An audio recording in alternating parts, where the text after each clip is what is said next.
following is a production of Dirty Mo Media. Hey everybody, it's Dale Jr. back again for another episode of the DJD.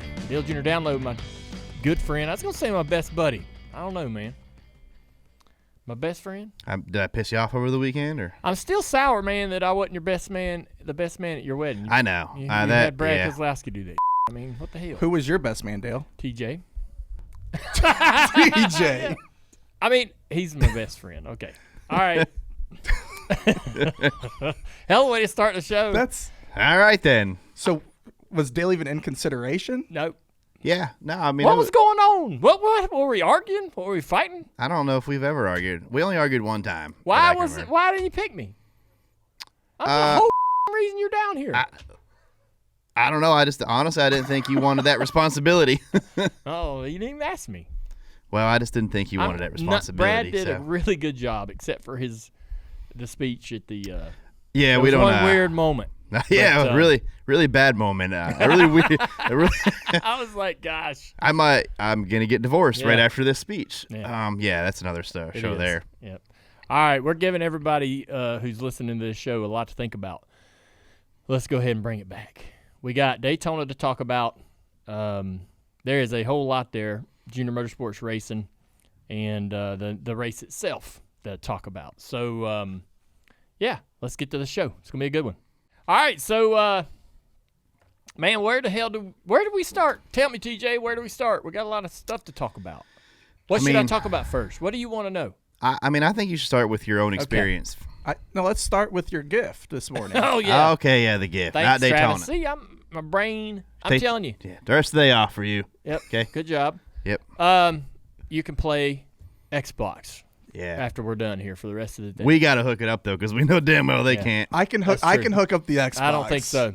You probably could, but the sound won't work. Yeah. Internet won't work either. Don't be able to connect it to the internet. I had a surprise today. There was a gentleman that owned a race car that was an RCR Dale Earnhardt car from the 90s, like 1990, 1991. And he passed away and willed it to me. We've been going through this process, the legal part of that over the last several months, and the car is here today for the very first time. So I'm very thankful for that. An incredible surprise. And I think I'm already digging into the history of the car. So I'm sure people are probably shocked that someone willed me a car of my dad's, but it was a really nice thing. Coincidentally, not too long ago, we had a lady that had passed donate a large sum of money to the foundation. So there's been a couple incredible things that have happened. Some people's generosity has been incredible over the last 6 months or so. But and that doesn't usually happen, so I guess that's why I'm bringing that up, because it was so unique. But this car, I just saw it just 5 minutes ago for the very first time. I had no idea. I don't know anything else about it, right? I just been told it's one of Dad's old cars. And so I look into the interior, and on the dash you can see some old decal residue, the sticky back side of the decal, and you can make out these letters that whatever the decal was there previously had been stripped away, but the glue was still there, and it's Bobby Hillin Jr. Why would Bobby Hillin Jr.'s name be on the dash, or why would it had been on the dash at one point? So around 1991, there was a team from Ireland, a guy that wanted to start a NASCAR team, and he bought a car from Richard Childress, and they ran probably about 14 or so races over the course of 2 or 3 seasons. And Bobby Hillin drove the car. It was black, number 31, and I don't know if they bought 1, 2, even 3 cars. I know they did buy one strictly from RCR, and this is that car. So it was an RCR car, still has the original orange interior. The dad raced it somewhere. I'll call RCR. I'll ask them about when they sold this car to this person. They should have the numbers on that car and the chassis and the information on what races that chassis ran for Dad. They'll also know when they sold it to this gentleman in Ireland, and we can probably get a good idea of, the pretty decent understanding of the history of this car. What was your reaction when Kelly showed you the car? I'm at the point in my life where I'm kind of collecting this stuff and taking this stuff in when it comes. And I'm also at the point in my life where I'm understanding that I don't know what I'm going to do with it or what to do with it other than to store it away. And I'm not sure if my girls are going to be interested in this stuff or not. And I'm not sure whether they want the burden of dealing with it down the road. And so, but I'll take it. I'm thankful for it. I can't wait to learn about the chassis. My mind goes right to that, like dig into the history. What can I learn? Let me learn about this car. Where has it been? What did Dad do with it? What did RCR do with it? Then where's it been since then? So that'll be fun. It's kind of like genealogy, for a race car. And I enjoy that puzzle. So I'm thankful for that. We just videoed a little bit of seeing the car for the first time. I'm sure we'll cut that into some social stuff for you folks to be able to see. And right now the car looks like a Goodwrench number 3 car. It's decaled and had been restored. I'll probably re-decal it because I think some of the decals size-wise and positioning is a little bit off, but I'll probably get some. Once I learn where this car raced, I'll probably get a snapshot of the car at a specific race where I know that's the car, and then decal it identical to that photo, and then just put it in my collection, my stuff. Yeah.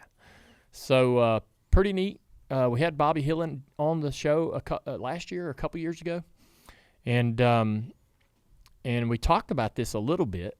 So, but yeah, I could probably call him up and ask him a few questions. We know the name of this race team. We might be able to locate some of the people that were involved in that from the team from Ireland. This car actually was physically in Ireland probably at one point, which is strange, right? That has traveled the world and came back.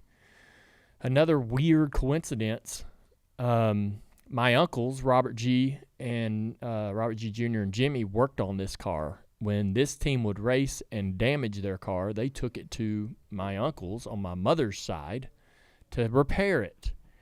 And I have the original hood from this car.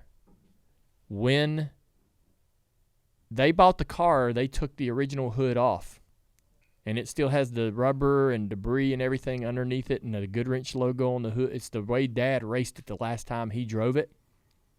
And then they took the hood off of that car. It stayed in the rafters of my uncle's garage for 40 years. And then my uncle was selling all his stuff. I went over there and got this hood. And now this car, a year later, comes into my life where this hood originally originated from. Just weird, right? Random stuff of all the cars that RCR has built. Anyway, pretty neat story. Let's move on to the Daytona experience, man. Junior Motorsports ran its first Cup race in ever. And I feel like I don't want to repeat everything that we've already talked about or shared, or there was a ton of social media from all of our handles about everything that we did and all the things we went through. But I guess the end result is great. And we're going to talk more down the road in this show about the racing at Daytona. But in the end, if you were going to tell me, man, you're going to get a top 10, I would have been just thankful to be in the race, which I was. I told Justin, I said, man, we're in the race. I'm glad we're in the race. That's what I wanted. My next want is that I see you at the end of the race on pit road, that we've crossed the finish line, that we ran all of the laps. I had no goals beyond that. You can look at it however you want as a fan, but I didn't want to set a bunch. I felt like, and this is the way I kind of live my life. I think this says more about my character or my values or whatever than anything, right or wrong. I didn't assume we'd make the race. I didn't. So we go there and we unload the car and we're practicing, and man, we're kind of a little disappointed about the speed of the car, but we're not sure how to read into that. Qualifying didn't go well. We ran slower than we practiced. We weren't sure why. We couldn't figure that out. Justin talked about the car not being very good at accelerating and drafting and in the duel, but he found a way, late in the duel to get ourselves into the show. At that moment, I was so satisfied. My bucket was full. I knew, hey, we're going to run some practice, and then we're going to push a car onto the grid and crank it up and pull off pit road. And honestly, when we took the green flag for the Daytona 500, that was it. I was fine. I was done. And when the green flag came out for the race, it's like that was like the final bell ringing at the end of a prize fight. That was the end for me. And so what was watching the race like then for you? I mean, it was the strangest thing because there were moments where I was like, gosh, okay, we made some good moves. All right, we're in a good line here. We're moving forward. There were some moments where I got competitive, and I was like, yeah, all right, this is cool. Good job, Justin. I told Justin, I said, I don't have any expectations. Don't think about what I want or what I would expect you to do or what I want you to do in any moment. You drive the car. You use your knowledge and your experience of all your career to choose what you want to do in every moment. Don't worry about anybody else and what you think anybody else is wanting, right? Because that's what you do when you drive a race car. Sometimes you're like, man, I bet I got to do this because I bet Rick's paying attention, my boss, right? Or I got to do this because I bet Letarte is watching me, and I need to do this because he expects me to do this. And I didn't want him worrying about he had a ton of pressure, Justin did. And he was thinking about my expectations and my wants and wishes all the time throughout the whole process. And I was like, in the race, man, just lean on your own experience. Don't think, just do. And that's the way you got to drive a car at Daytona Talladega. You can't think about what you're doing or what you need to do or what you should do. You just got to choose. You're just constantly choosing and doing and deciding and aiming the car in all different directions and never really contemplating at all. And so you don't have time to contemplate. There were some moments where we would put ourselves in a really good position, and then I told him, I said, if we're coming down to the end of the stages and they're 3 wide and you can't go anywhere, hey, we're not racing for stage points. Don't worry about it. If you feel like you want to get out of there and not risk getting in a crash for no reason, we want to see the end of this race. And there was some times when he bailed out, and I'd given him that right, to do that. I wasn't disappointed in it. It's not how you love to race a race, but I think that's kind of the way we had to run it. And so, there was some other people with that same strategy as well that ended up with really good results. And so we weren't really the only one. And then at the end, we just had a couple of bad situations that got us a little bit of damage, and we had, we were on pit road a lot to repair some of that, and that put us in that kind of set the tone for the, just trying to survive at that moment. Big crash happens down the back straightaway, and we came around and crossed the finish line, looked down at the timing and score, and saw we were inside the top 10, and it was like, well, hell, how about that? Ain't that a damn bonus? And I was pretty happy already at that point. I knew we were, I knew we got through the wreck and we're going to cross this finish line. I didn't know where the end result was, but I go back to telling you that when the green flag came out, that was the moment where it was like, all right, we had done it. We had done it all. Whatever happened, it's out of my control from this point forward. Hell, if they wreck going down the back straightaway and widens up the whole field and we don't make a lap, I'm freaking okay, And that's more of a product of the racing there, that didn't allow for me to have a different feeling and a gut feeling or even a vision for the process, how the race might play out. And so, which we can talk about that, but and you were on the radio with him though, which you normally aren't, right? No, and it's weird when we have 4 cars in the Xfinity race. I feel like there's this hurdle for me to talk. that I can't get over. I was very, very hands-on with this Cup deal, and I was over Greg's shoulder a lot of the process and involved in the design of the car, and I was just really hands-on. And so when I got to the racetrack, it just felt natural for me to chime in, right? And me and Justin had this understanding that I was going to communicate with him, and Greg was good with it. And, yeah, so I felt very comfortable. But the way that I operate with the Xfinity team is different. I don't get in the business of what the crew chiefs are doing and how they're operating. And we have four different teams all competing under the same roof, and I don't want to appear as favoring one over the other and spending more focus or time with one over the other. And so I kind of stay off and let them just operate, right? And I don't get in the middle of it. And so when it comes to racing and we get to the racetrack and they're on the track, I don't feel like I have anything to add, honestly. Now, I would have loved to have gotten on the radio and talked to Connor, Zilich, and Carson during the race.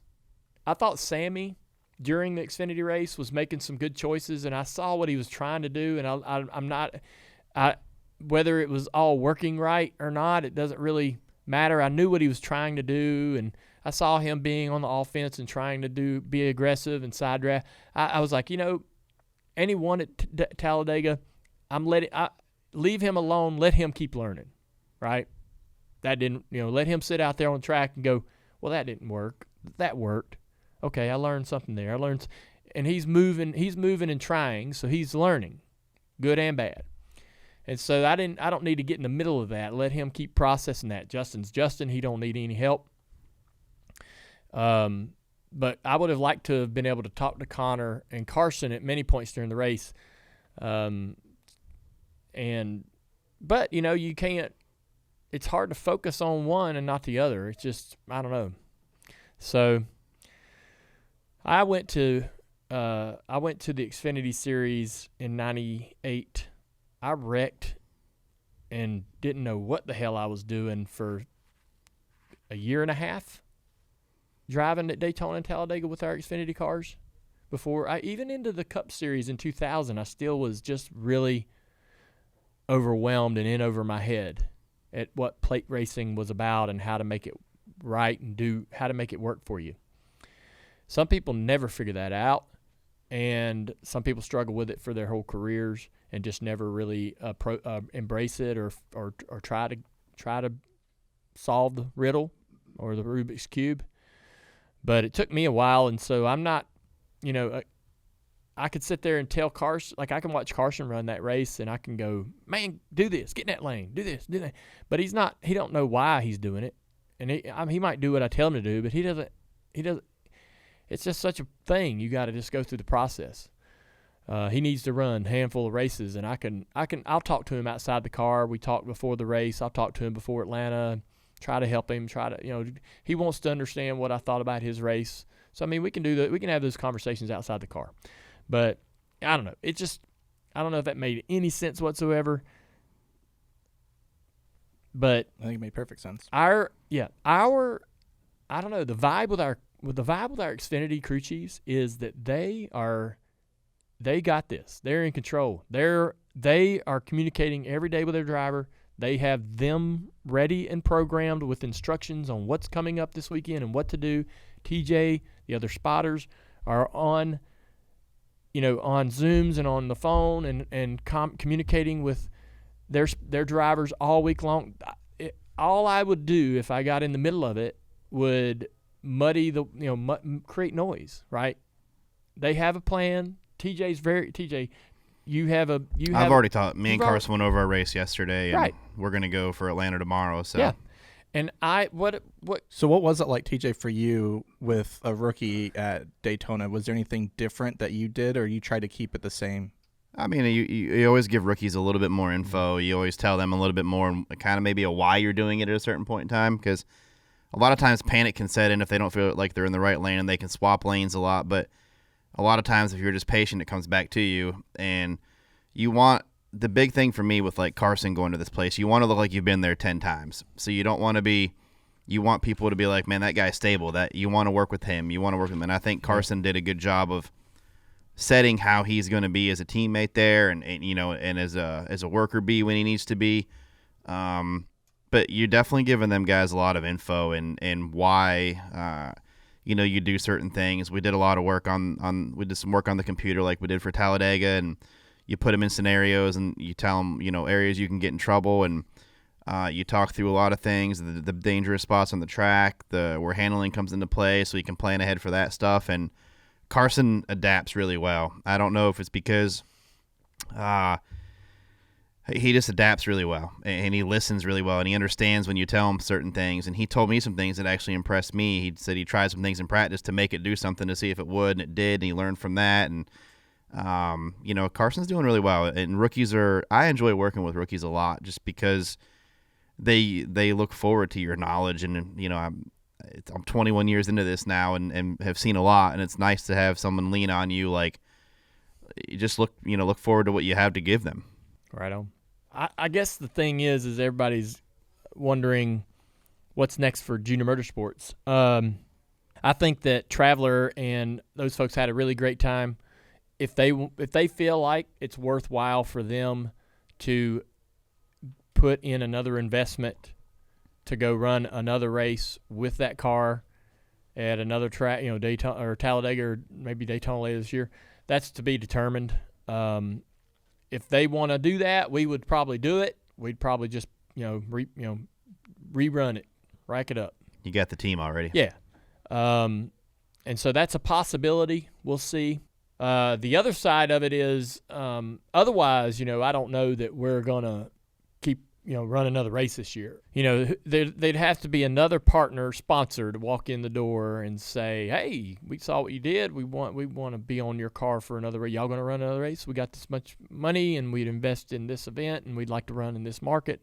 Can we do it? Right. And that's that's a long conversation. So no plans to go run another race. But did you enjoy the experience of your first Cup race? Like, I know it's been talked about for years after years. It's every offseason thing. Like everything. Yeah, it was everything. It was awesome. Yeah. Daytona's amazing. It's a great racetrack. Historic facility. It feels special. I mean, the whole process was good. Practice car, getting the car in the race. I mean, God, you're asking me to talk about something, and I've got 1,000 words in this bucket. What do you want me to say? I knew you were excited because we were texting it. It was late. We were texting, and you were in the garage at 5 something in the morning. I'm like, I don't even know if you slept that night. Yes, I slept. I went to not bed. for much. Yes, I did. I went to bed and slept. I just wanted to be there when they unloaded that's great. No, I think it's cool. I was there when they loaded it up to go home. I helped them push it back into the garage, and we put the toe shocks on it. And you know what I have that is really cool that I didn't really realize would be as cool as it is? When we ran the duel the next day, our engine guy brings me the little block with the spark plugs. So all 8 spark plugs in a spark plug case from the car, out of the car that ran the duels. And I'm going to bring it in here. I'll probably set it on the shelf. I was going to say, it's going to make it in here. And I'm going to get the 8 spark plugs out of the race engine too. And that's like something outside, we'll probably get some of the body parts and stuff and panels and put away. But outside of that, having the 8 plugs that were in that car, because the spark plugs are kind of I don't know, they're so essential. They're very identifiable part, right? For any kind of a mechanic or anybody who has any kind of automotive understanding. They're the one thing that if you pull it out of the car, you go, yep, know what that is. And so to have all 8 that came out of the car from the duel and the 8 that ran in the race, I think those would be cool to keep. And it'll be a little inscription on the little block that they sit in. So, those are neat things to have. And so, but I know people want to know what's next, right? I'm moving on. It's time to move on. And so, it was back to reality when we got back home from Daytona. Life, comes at you. Kids are sick or trying to get up in the morning, go to school or whatever, right? And the trash needs taken out. Dogs need to be fed. So I was reading on social media. People are a bit confused over how this process could work for the charter stuff, right? They don't know. I don't know if I've just given some mixed signals about where I am in terms of what I would invest or not invest, or what do I expect, right? And so here's how it would work. So a charter, let's just assume, and I may be naive, maybe it ain't this simple, but let's just say a charter. Give me a number. What's a charter going? What's $40 million. $40 million. 40. Damn, it's a lot. I was hoping that a charter would cost me $25. But you're going to tell me the one that's available today is $40 million. We're going to be hypothetical, right? Yeah. What would need to happen is an investor, somebody who wants to partner. I'm not going to give you $40 million for that charter. I'm not doing that. That's not something I'm interested in doing, and that's my prerogative. Now, I would invest 5 or 10 in the right situation. 5, absolutely, maybe more of my own money, right? So there's, 20% ownership. That's probably a very comfortable place for me to be in the turn. I don't. When I look at an NFL franchise, there are majority owners, but there's also a lot of minority people as well. I believe that owning around 20% of the charter would be satisfactory for me personally.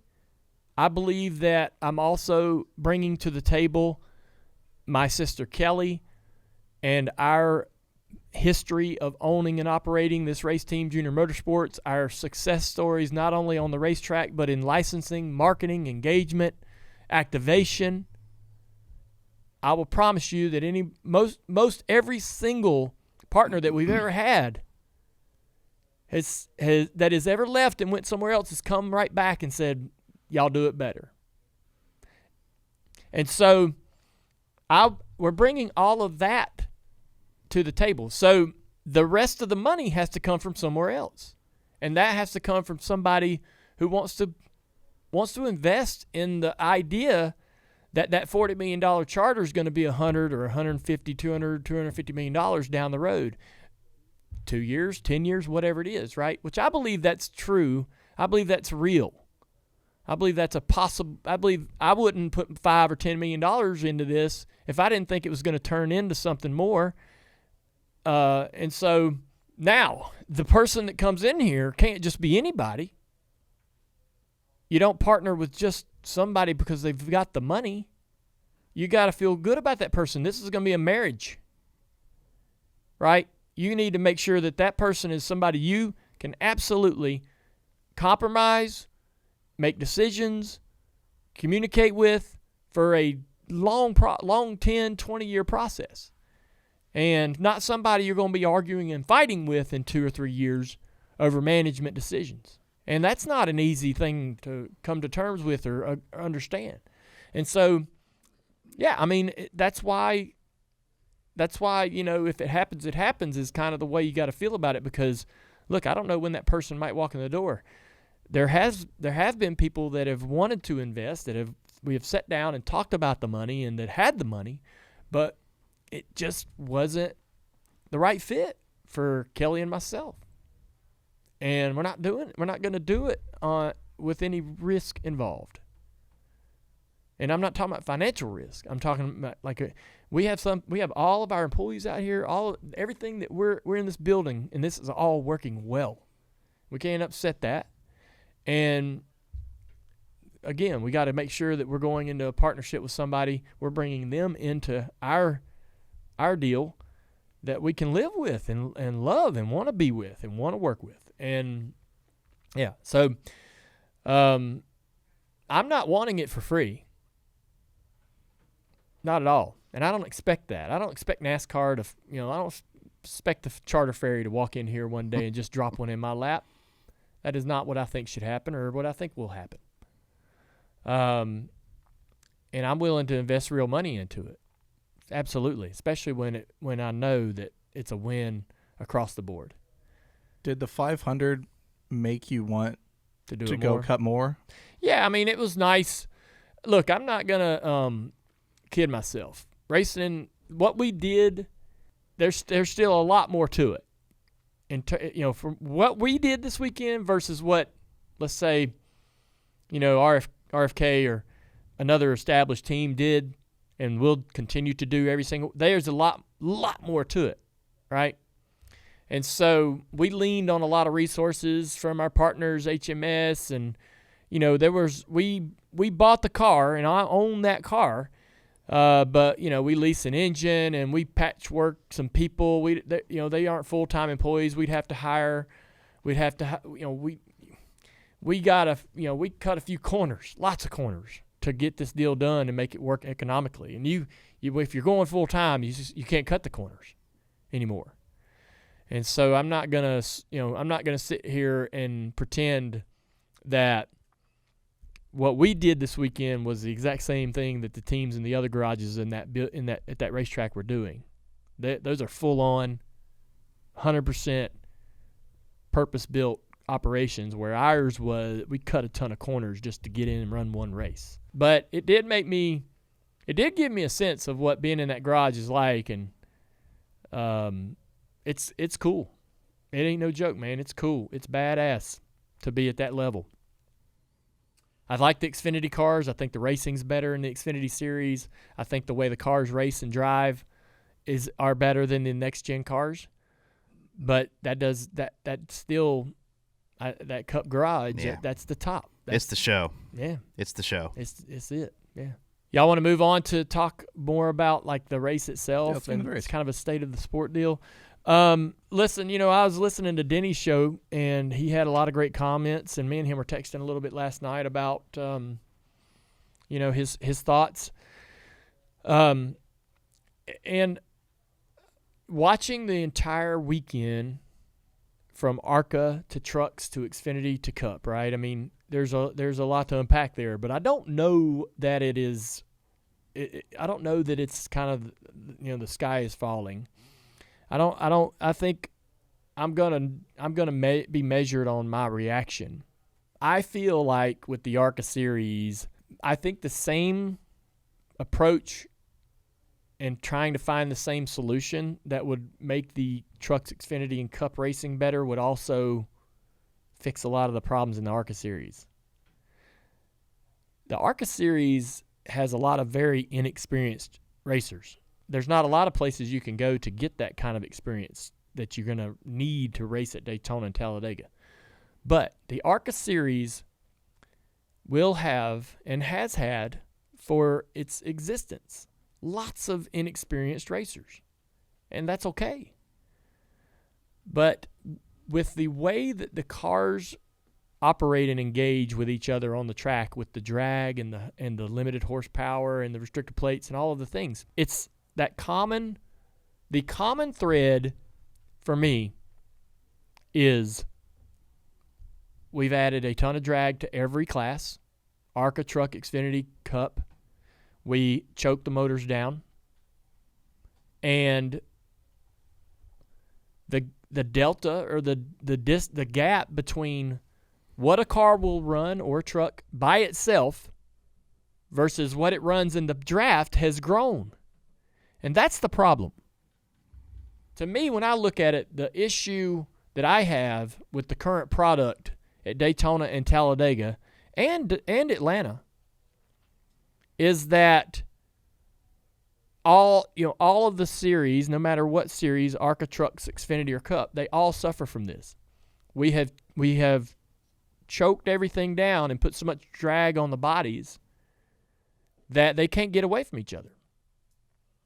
A good car can't drive away from a bad car.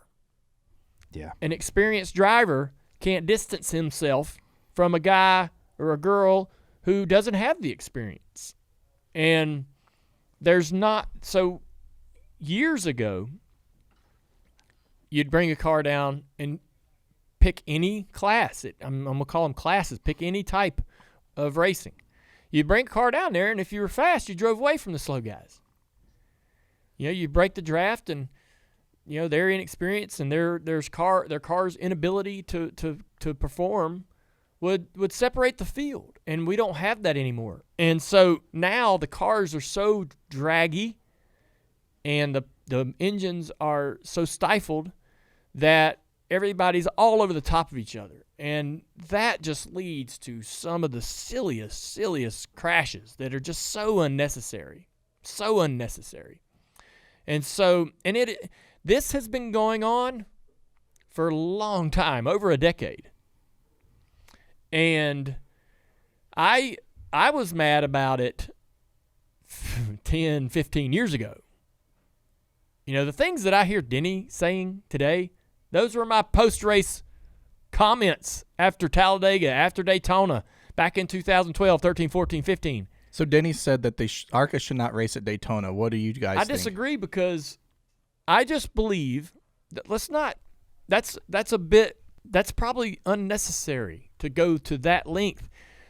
I believe that all of the classes, we need to reimagine the entire way we approach restrictor plate racing. I call it restrictor plate racing, even though we don't run restrictor plates anymore. Yeah. But I just can't say the word draft track or what the ever people are referring to this stupid. So it just annoys the I mean, that's a whole nother argument. I'm not going to do it. I'm not going to do it. Yeah, I'm not going to don't do do it. it. Yeah. But Atlanta will soon not. Atlanta will soon be out of this conversation because it's getting there. It's getting there. The surface is aging. But what we need to do. It's really simple, and it's not hard. We don't need to blow it up. We don't have to blow it up. It's fine. Okay? We just need to get in a room and reimagine the drag to power ratio, how the cars react to each other and around each other. And we do, need to figure out a way to allow the car. We gotta change the drag to power ratio to where the delta between what a car can do by itself on the racetrack versus in the pack isn't such a big range. What do the cars race when they go out and qualify by themselves? Right? They run several miles per hour slower. Real slow. As opposed to when they're in the draft. What happens is now, so when you take that car and you do put it in the draft, you can't get out of line unless you've got a lot of help, because the car has so much drag, it's just going to fall on its face. And so that is the core of the problem. That is the core of the issue that I have with the way the cars race at Daytona and Talladega. We have slowed them down to try to keep them from flipping up into the air, and they have a ton of drag with the spoilers and the way the bodies are, and the motors don't have enough power. And basically the motors probably, they want to run the same engine everywhere. They don't want to run a special motor for Talladega and Daytona. They want to cost-wise, they want to take, have this sort of same blanket package across the entire series. And so now the cars have an enormous amount of drag on them, and they don't run very fast by themselves. And they can't get away from each other with all of that drag that they create. I believe we need to reimagine the way that we're doing this. All the series suffer from this. And listen, it may mean that we'll see less 3-wide racing. It may mean that we'll see less 2x2x2x2x2x2 all the way through the field. But I think it might end up taking away the fuel issue that we have, which we have to fix that. We have to get away from fuel saving. Yes. Oh, dang. Well, TJ, I mean, you mentioned, I think you put a note, we're running 3-wide, but what percent throttle was Brad at when it was 3-wide? Oh, when 0 to 60. Yeah, we were less than the leaders. Leaders were 65-ish. We were probably the lead 10 less than that. The lead cars are out front running 60% throttle. The rest of the field, everybody further on back, less and less throttle. Yeah. That's crazy, man. It's like fooling the new fans that are tuning in for Daytona. Listen, I don't like to I don't want to say that while the race is happening, because I don't want to ruin that fan's experience. You don't want them to know too much. But on a Monday or a Tuesday, we can sit here and tell you the field spent 450 miles of that race riding at half throttle on purpose to save fuel. There was not one, there was very minimal, hey, man, I'm going to drive up through here and try to get the lead, and it was almost impossible to do. Once they're 3 wide, there's nowhere you can go. You don't want to be the that's the only one out there, driving up through the middle of the pack, making it 4 wide. So we have to fix this. We cannot smile and go, hey, man, everything's fine. We got to fix it. So, but the good news is I don't believe it's a very big problem to fix. Now, in ARCA, for example, there's probably a great disparity between speeds from the good cars to the cars that are in the back of the pack. So getting those cars to where they could separate from each other, and a guy with a good car that's a good driver can get away from this crazy person back here that doesn't have a lot of experience. He can do that, right? As we get into the trucks and further up, it's harder, right, to create that disparity because literally all of the Cup cars are identical. And the only thing really different between each car is a couple of horsepower. It'll be a tougher challenge, I think, to try to figure out how to get the Cup cars to change the way that they run these races. But I think it's there. I think it's achievable. I don't think that it would take a ton of real hard work. I don't think you've got to, totally reinvent the car. I think whatever approach we take is a math problem between drag and power. And I think that you can apply, once you kind of understand what you're trying to do and what needs to happen, you can apply that same idea to each class and get a similar result. So this is not it was better back in the old days. This is just a statement. I believe from at least the 60s all the way up until the restrictor plate came into play in the mid-90s, right? Or the early 90s. I think the plate came in 89, 90. From the early days all the way up until the plate came, that's a broad 40 years of racing. Different motors, different cars, different drag, different aero, different downforce, all throughout that 40 years. But the cars always kind of reacted the same. They would be able to separate. 2 or 3, 4 cars were smart and drafted really hard. They could break away from the pack. If somebody, if the pack got smart and got in line, they could chase them back down. And then there was the slingshot move. That existed in multiple different variations and generations of the Cup vehicle. Cars would be able to get these runs down the back straightaway and one by themselves even slingshot past the leader. And when you have the ability to know, if I back up in 1 and 2 and get that run off of 2 and go down the back straightaway and I'm going to pass the leader at any moment, if you knew you could do that, don't you would drive and race this car completely different. But now you can't, because if you pull out, you're going to fall on your face because your car is 20 mile an hour slower by itself. So if it gets out of line, it's just going to tank unless 3 or 4 or 5 other people go with you. And so we need to understand why the cars were able to do that for 40 years, and when we changed the restrictor plate, it started to evolve in this new direction that we are where we are. We need to untie some of that. I think it's possible. I do think it's achievable. And that would take some on-track testing, but also a lot of, smart engineer minds in a room, with maybe some aero models and stuff like that. It would take some effort and some money.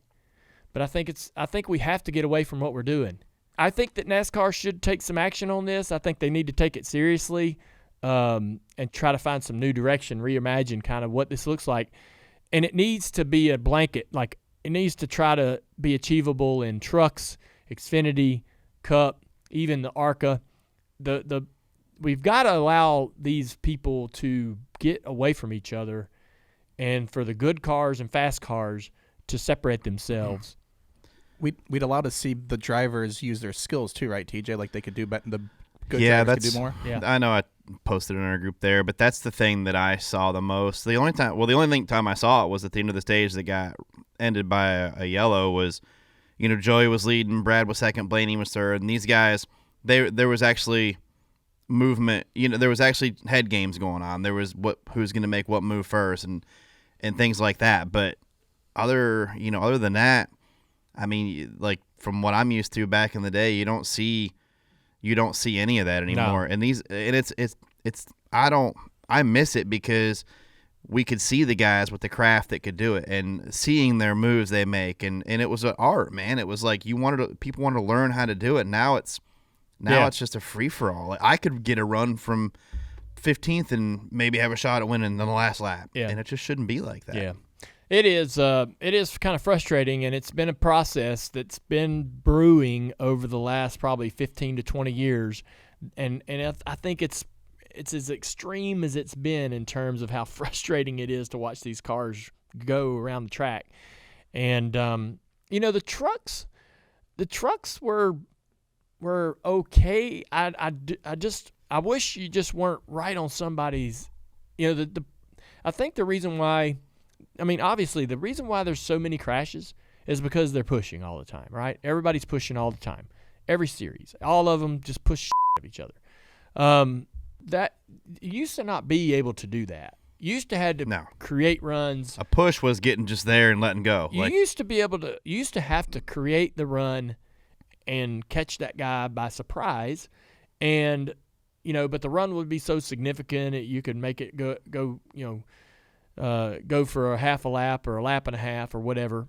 And, man, now the cars are so draggy and so slow by themselves that you're right on everybody's bumper and somebody's on your bumper. As soon as you get clear, you got to protect right away.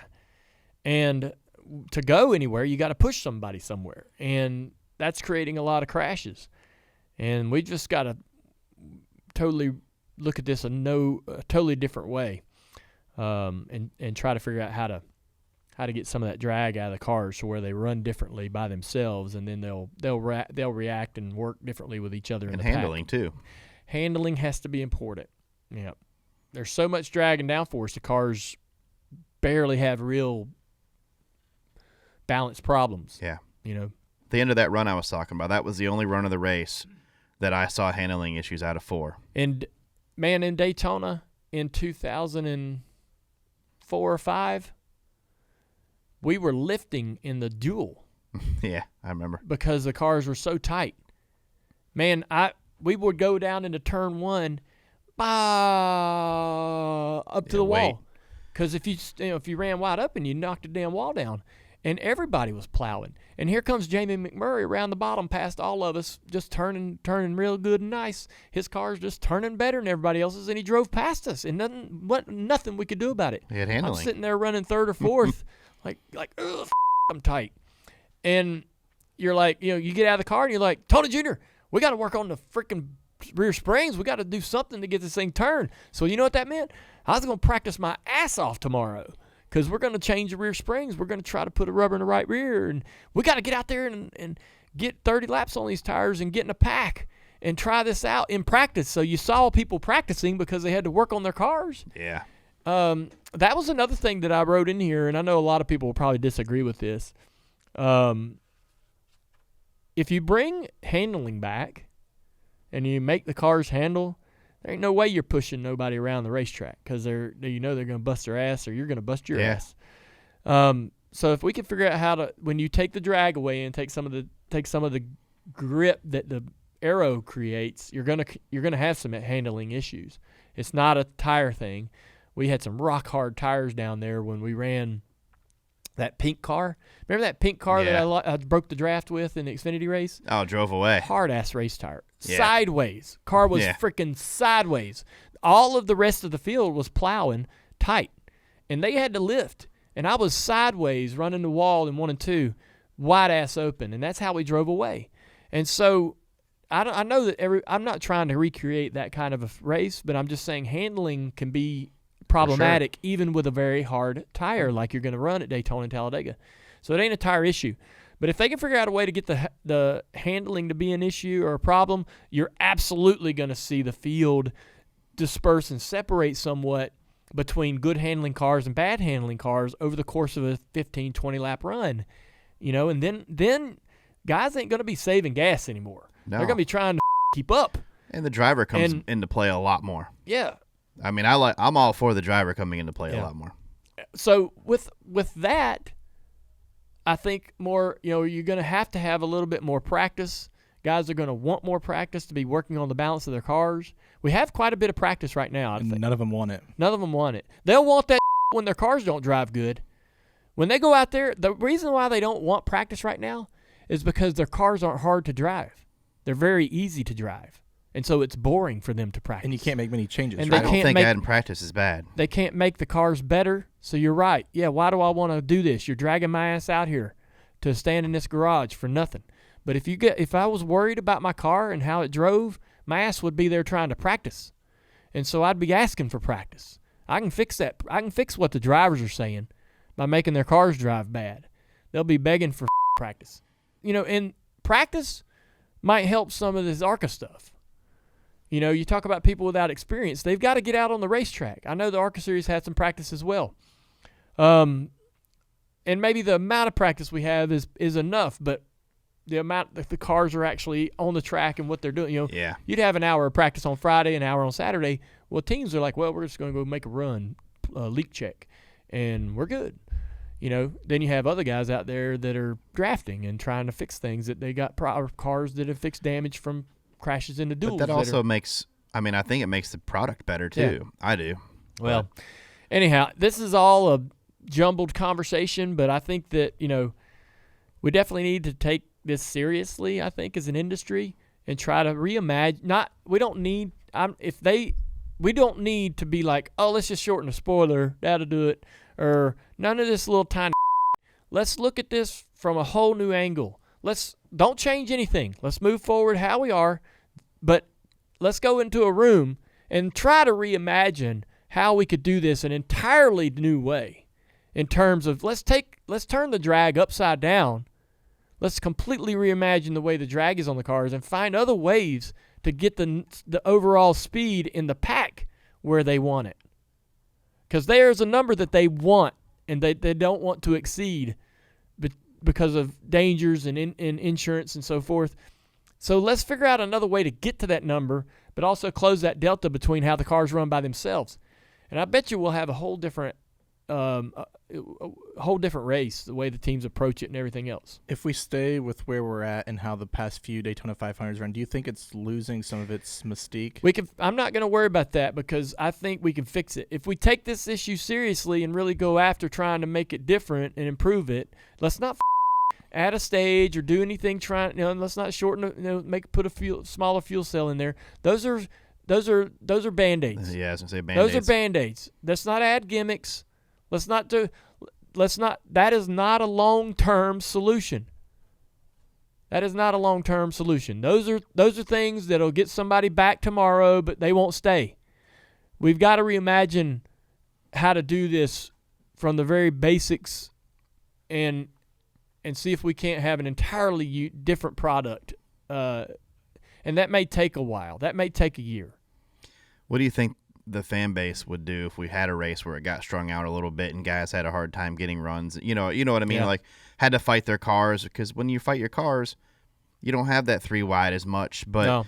you have a lot of times it does create passing though, and it creates like you said, you got to the cream rises to the top. Yeah. At that point. I don't think that you're ever going to be able to eliminate, cars locked in a draft.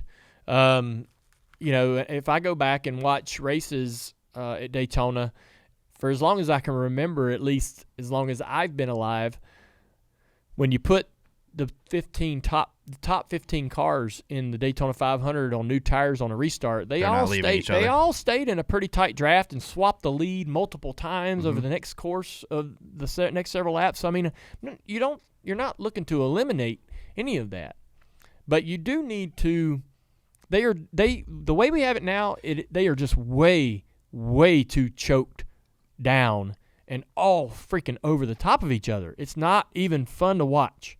I don't enjoy. It is frustrating for me to sit there on that pit box and watch that Daytona 500 go. Watch them go around 3 wide. Here they come again. Yep, here they come again. And there's just nothing happening. And I don't know what I'm waiting for, right? Yeah. I know there's going to be a damn wreck at the end. Will we get through it? There ain't going to be nothing that we do uniquely to ourselves that. And the wreck's happening because everyone's so close and so close together and pushing because they can't get away from each other. Yeah. So I knew when they got pushed out off of 2, when Denny pushed, I think he pushed the 2 out. I was telling Brad, I'm like, and we weren't even in that, but I was telling Brad that, like, hey, they're way out here. Like, this is again the bend of the backstretch. This is gonna happen. Yeah. Like, it's not stoppable. You know, I know this is a lot of whining. Listen, I think I'm very positive on NASCAR, and I love this sport, and I'm thankful that we had the experience that we did in Daytona. But I mean, this isn't a new opinion about the way the cars race at Daytona and Talladega for me. I mean, this, like I said, I've been a bit critical around how drafting and plate racing has been going since probably around 15 or 14. Back around then. So 14 I thought was pretty good still because you had a bubble, you could control things like the 514. We were able to control kind of what we needed to control. Yeah. Sometimes runs happened you couldn't stop, but it took 2-3 guys working really hard together. Yeah. But at the end of the race, when you're leading, it's almost we wanted to be leading because they started racing so hard behind you. Oddly, man, when I got out of it has changed since then to something that's unrecognizable to me. And so, I mean, hell, I could get out there and ride around 20% throttle in the back of that pack, and I'm in the Daytona 500. So the stat we had before the 500, I'm 50 years old. Cody Ware's average finish for the last handful of plays was 10.5. Yeah. Because he's just smart. I mean, that's a great approach. He knows he's playing the game. Yeah. You know, and that's what we did. We just were like, hey, there's no reason for us to race right up everybody's ass for 450 miles for no reason. There's no reason. They're all perfect strategy. 30%, or 70% of these people are going to wreck. If we can dodge most of that, that's not how I want to go race. No, that's how you have to go race. It'd be. I mean, I wish it was. That's not how I want to go. I wish it was. Let's get the car driving good and drive through the field naturally. Mm-hmm. That was the other thing too, man. Now we're going to Atlanta, which this track can't change fast enough, because basically we're going to go to Atlanta, and are we doing the same thing all over again? Are you going to Atlanta and are you saving fuel and doing all those things kind of the same way? Yeah, absolutely. I mean, I don't see how you don't. Yeah, I don't know, man. You tell me. Well, I mean, if you got to minimize the stop time, and the only way to do that is save fuel. Yeah. So I imagine there's going to be some team cars that get up front, control the pace. Atlanta's a little bit more of a handling track. Yeah. There's going to be a little bit more of it. So every time we've gone back, it's reared its head a little more each time. And I'm looking forward to that because I want to see guys go around the corner into 3 and be like, I got a lift here, man. I hope he does too. Yeah. You know what I mean? Like, that creates opportunity. So. If I was Atlanta and NASCAR and whoever makes the decisions on competition, man, I would be looking for the very first opportunity to distance the package that we run there from what we run at Daytona and Talladega. And I know we kind of do some, I'm sure, but I guess what I mean is not so much the package or the specific parts and pieces, but the style of racing. Like we kind of, when we went to Atlanta, we had to kind of govern and drag the cars and keep the speeds down.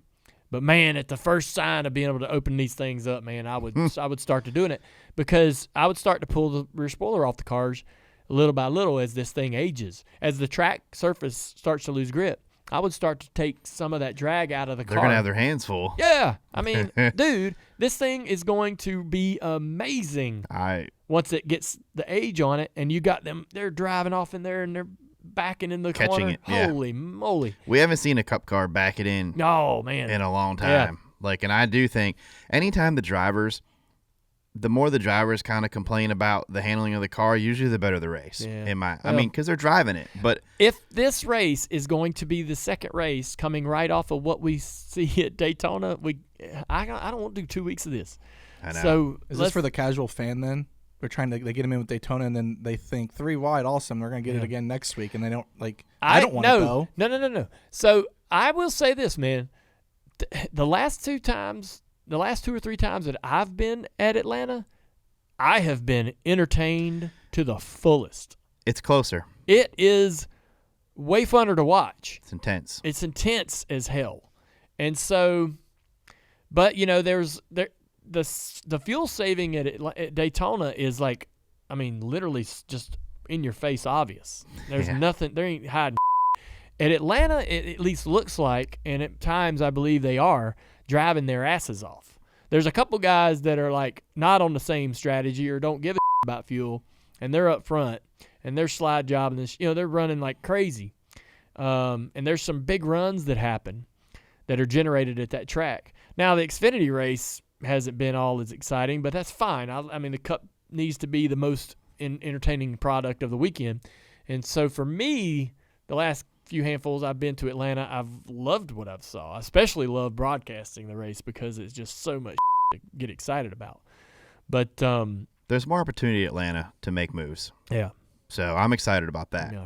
Well, we'll see how it goes. But what do you make of Cole Custer there? Because it looked like he could have made it 3 wide and had a push from Byron, and instead does what he did.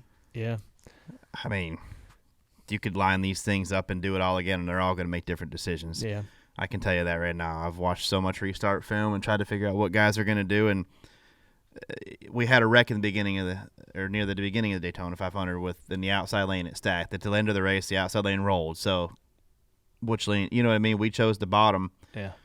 And the outside lane, we chose the top, it stacks. I mean, you just never know. No. But I don't think Cindric and Denny are going to really make anything different. It would be Cole, right? To me, in the backstretch, I question when Briscoe is pushing him, right? He was getting ready to push Denny, and that's when Cole. But Briscoe left the 41 to go get Denny. Correct. And I'm not sure I understood that because he left momentum to go with no momentum, in my opinion. Well, he's manufacturers. And I get it. And teammate, direct teammate. But if that's me, and I'm pushing you, and we got momentum, I'm sticking. I'm trying to get you clear and me clear, so I can make a move. My big one. If you say what's your biggest regret at Daytona, I'm sure I've got many, but there's one specific one. We had a late restart, and I think this was 16 or so. Might have been 15. I'm not sure, but Jimmy's leading, and I'm running second. And we had a restart, and I had enough momentum to get beside Jimmy or do something with the speed I had, and I chose to push him, and 22 jumped on my right rear quarter panel, and I was like, what the hell am I doing? Yeah. And so, I think that, I say that because the manufacturer loyalty and the teammate loyalty it's tough, man. And it has taken, look, if I'm a car owner, gosh, I want my teammates to work together. I do. Oh, for sure. Yeah. And if I owned Chevrolet, I would be like, yeah, I expect all the Chevrolet guys to help each other. Why wouldn't they? But as a fan, I'm like, golly, man, I remember when these guys didn't give a what car they were driving. Or who you're pushing. And, dude, they just worked together. Like me and Stewart weren't teammates, and I worked with him there for about 2 or 3 years more than anybody. And we were great with it, and nobody complained.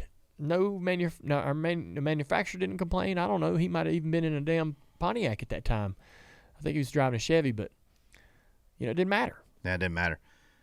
Yeah, and that's the way I look at it. So if I'm pushing you off at 2, I'm trying to put myself in the best position we can still, and So me and maybe Denny and some other people, like, we could come off that corner and push whoever the hell we want.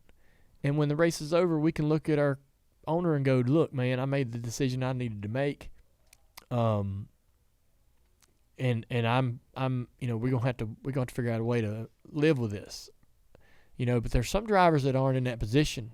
They're not able to have that kind of leverage. And they've got them jobs, and they're fearing for their job security, right? And so they're trying to do the decision that they think they need to do to keep that job. So you know how the difference, you can hear it in Joey's and Ricky's interviews. Yeah. Because they're not worried about that. No. One of them said, I saw an opportunity to put myself in a better position to win, and that's what they did. Yeah. So and that's how you got to race these races. And I sure. That's what I would tell every driver, regardless of your situation with your owner or whatever, is look, man, you got to be selfish.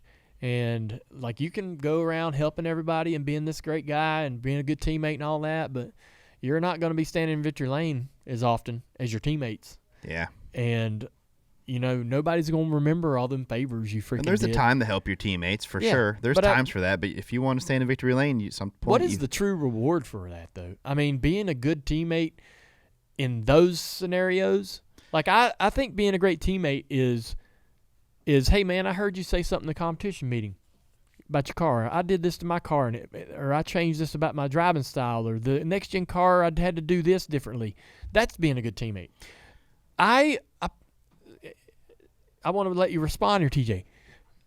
All of the things that anybody's ever done for me on the racetrack, they were great. I appreciate them, but there's no damn, there's no reward for that down the road. No, I think good teammate is during the race, at points like that, you help each other when you can. You help at that point. But at the end of the race, you're right, there's no reward. You just sit there and think about it the rest of your life. I know. And should I have done that differently? Yeah, 2, 3, 4, 5, 10 years down the road, are you getting any kind of benefit from that decision you made on the racetrack being a good teammate? Yeah. At the end of the race for a win. Yeah. No, but I mean, you getting anything in the mail from that manufacturer that you were good to? 2 years down the road, is Joe Gibbs going to say, we're going to renew your contract because on your first race you helped Denny get a win? You've always been such a great teammate on the restrictor plate. I do think that being good teammates and helping each other on the track does make those meetings more productive, as far as, like, you want to work with each other more on that. Because if you don't work with each other on the track well and you're enemies, you're not going to work in the meetings together very well. I don't know, man. Some of that also can be motivating, and you could drive each other to perform. I've seen teams that, teammates don't have to be best friends, and that they can still be successful. Look at, like, Joey and Brad didn't always see eye to eye when they were at Penske together, but they competed hard because they wanted to be the A guy. It definitely pushed both of them harder. Yeah.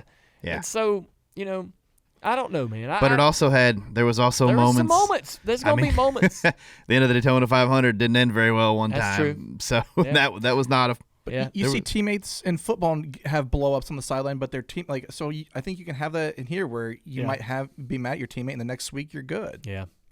I struggle with that. I told my guys, listen, now I know at JRM we've got a good track record at Daytona, but we also got some bad days, man. We wreck at each other. This is the way I feel about that. If I was a Cup teammate, or Cup owner, I'd say the same thing. My approach to it is this: take care of each other when you can, but at the end of the day, you're a driver. You've got a crew chief and a team. You've got partners, sponsors. Your car's got logos all over it. All those people want to win this race. So I want you at some point to decide, I'm in this for me. I expect you to race selfishly. You don't wreck your teammates and race to win. For the majority of that race, you're going to try to be smart, and you're going to try to help your teammates when it works out for you. And I told them too, I said, never help your teammate if you know it's going to be bad for you. If your teammate made a bad choice and put himself in the middle and he's coming back and you're like, should I jump in the middle and help him? It'll probably save his ass, and then he can get in line, and then now I'm. Yeah, we've done that. Don't do that. Don't do that. He put himself in that spot. He can save his own ass. You'll see him later. He knows he's in that spot. It's not your fault. You don't have to go save him.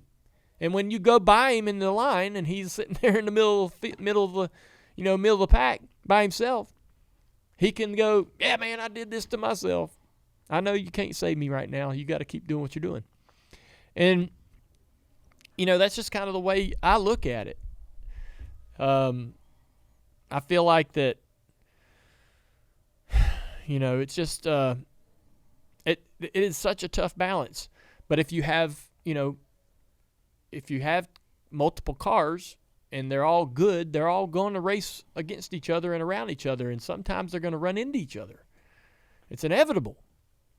And nothing. It ain't always going to go perfectly. But I kind of like to let the guys try to. I said, look, man, can you go out there on that track and be selfish and try to win this race, but then also walk into this shop on Monday and look everybody in the eye and feel good about what you chose to do? If you can, then that's all good. We'll talk about it. Hey, and if you don't make the right choice, we'll talk about how to make that right choice the next race, the next time we go to Daytona or Talladega. But it's my belief for a driver to be successful at Daytona and Talladega, they have to be mostly selfish and very egotistical. And so that's what I think I tell. And that's how Austin Hill. Yeah. He likes to lead every lap. Yeah, he does. And he wins a lot. Yeah. And this ain't a knock. This ain't a knock. And he's not always looking to be helping people. He's like, hey man, I'm gonna use you. I'm not helping you. I'm using your ass because I'm gonna use your car and your draft to do this and then make this move and bam, bam, bam, I'm leading the race. And Austin Hill, the way he's got a really, really good race car, but the way he races for himself that's the code. He's figured it out. He has. That's the code. Watch how decisive he is, and he's like, hey man, sorry, I got a great run. I'm going by. There was a couple moments there he was running third in that race this weekend. I saw that. Yeah, I was just thinking about it. And he pulled out, got the draft off of the guy in the outside lane, pushed that guy to lead, and then dove under him. And then he's leading to take the lead. And it's like, sorry. And he's controlling the race. Yeah. And he's doing things up front in that race too to keep everybody behind him racing and jumbled up, so he doesn't have to really. He's not blocking. No, he's manipulating things behind him purposely though. That was the other thing too, man. Is I told my guys, and this is some of our problem. I think it's a problem across the board in our sport is the blocking. So I go to I go to where I was mentally in Talladega, I think in 2007 or 6 or so, when we got wrecked by Vickers down the back straightaway with Jimmy. Yeah. So I'm leading the race, and I think we're, we get the white flag, we go off into turn 1 and 2, and we've been running the top of the racetrack, and I've been pretty happy with the speed and the distance and the bubble and everything that I got to. But I see them. They're putting a run together. I know it's coming. So we come off of turn 2. I'm leading the race, and I know that the run is coming. I feel like that the code and the etiquette for me as the lead car to defend this run, I get to move one lane. It is against code to block the entire racetrack. I'm going to move down or up, whichever way I feel like I want to go to block you, but I'm going to go one lane, give or take a few feet, but I'm not coming all the way down the track trying to drive you into the grass. If I block you and you still get, you still carry that momentum, I'm going to give you some racetrack, and I still got 1.5 miles to go to try to figure out how to get my ass saved or get some help or side draft the second place car and figure out a way to get another run on the leader. So what we got now is guys, when that big run comes off of 2, they block the whole damn track. They drive down right in front of the car that's coming 6, 8, 9, 10 mile an hour faster than them, and they don't give that guy's got to keep going. He's got a whole damn slew of cars behind him. There's a train. They're driving through you. They are. And so I think, my mind, and I tell my drivers this when we were racing Sunday, I was like, if you're leading that race late and you're going to be blocking, you get one lane. Don't drive them people into the wall or down into the apron and get yourself turned around. Learn to live through the rest of the lap and give yourself a chance off turn 4 coming to the finish line to try to win it. Perfect example of this would be Denny Hamlin, the wreck with Newman, where Yeah, he let him go. Denny's leading off of 2. There's a little clip on social media about this where Letarte describes everything. It's really well. Denny's leading the race for the Daytona 500 coming off of turn 2, white flag lap. The 6 and the 12 got a big run. Denny knows it. Denny probably moved down a half a car, maybe a lane, maybe nothing. But he knows they're coming, and there's nothing he can do about it. And his decision wasn't to try to block them and have them wreck the out of each other, and maybe he gets lucky and doesn't crash. His decision was to let them go by, and he gets in behind the 12 and locks onto the 12 into turn 3, and then pushes the 12 into a run on the 6. And when the 6, tries to throw that block that he throws late in the race, him and the 12 get together and Denny wins the race. So that's the way you've got to run these deals. 2 of his 500s were similar to that. Yeah. And so Denny made the decision on the back straightaway that gives him the chance to win that race. And so that's kind of the mentality that we need to have on these final few laps. It's like, look, man, I can't throw this block right here. This is going to kill us. This is going to crash us all. And so I can be somewhat aggressive with my move. I can try to put myself in front of somebody and force them to push me. But if that guy's coming 6, 8, 9, 10 mile an hour faster than you got to let that go. You're lost. You have lost. In that moment, you've got to recognize that is a bad decision, and that you need to let that line have the track. And so, because you don't know what might happen in the next mile before the finish line that could help you, regroup and fight back. You got to give yourself the chance to do that, and that's what Denny did. Perfect example. I think that's what Cole could have done. I don't think he needed to make the move there. Yeah.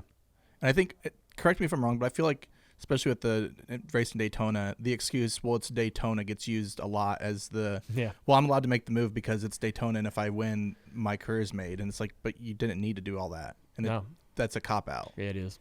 I agree with you. When the game tips off, the NBA action is just beginning on FanDuel, America's #1 sportsbook. Because FanDuel, that's your home for NBA live betting. So even if you miss the first few minutes of the game, or you want to bet on a fourth quarter comeback, you can make your picks from the first whistle until the final buzzer. Plus, you can even combine your live bets into a same-game parlay for a shot at a bigger payout. However you want to play, now is the perfect time to join, because new FanDuel customers, they get started with $150 in bonus bets if your first $5 bet wins. We finally got my wife Amy signed up, and I got some bonus bets for referring her, which is really nice. So who doesn't love those? Just visit FanDuel.com/Dale Jr. to join today. That's FanDuel.com/Dale Jr. for your shot at $150 in bonus bets. Make every moment more with FanDuel, official sports betting partner of the NBA. We ran the duel, and we got ourselves locked in, go and do media and all kinds of crazy stuff. We're having a great time, and the second duel is running. And that's me. Huh? I'm in the second one. Yeah. And I'm walking through the bus lot, and somebody goes, "Hey, Eric Jones won." And I sent Jimmy Johnson a text, "Congratulations." And I mean, literally, they're probably just still coming around the cool-down lap. So I know that Jimmy's not got his phone. And then they were like, "Oh, nope. Austin Cindric is the winner." And I was like, shoot. I grabbed my phone, and I went to that text, and I held it down, and I said, "Unsend." And it goes, poof. So Jimmy saw that I have an unsent text message to him, but he has no idea what it was. So has he responded to it yet? No. Well, now you can text him. I mean, finish third, so now you got a reason to text him again. Yeah, that's funny. Yeah, I was like, thanks for this feature. This is nice. It should take it completely out of their list. You know what I mean? A notification that you have an unsent message. Like it should be gone. I think it depends on how fast you remove it. Maybe I don't know. Here, do you want me to send you a text and then? No. I think it's going to show up as an unsent message still. It says unsent. Yeah. Yeah, no matter what, which is sketchy. You unsent a message at 10:10 p.m. Thursday.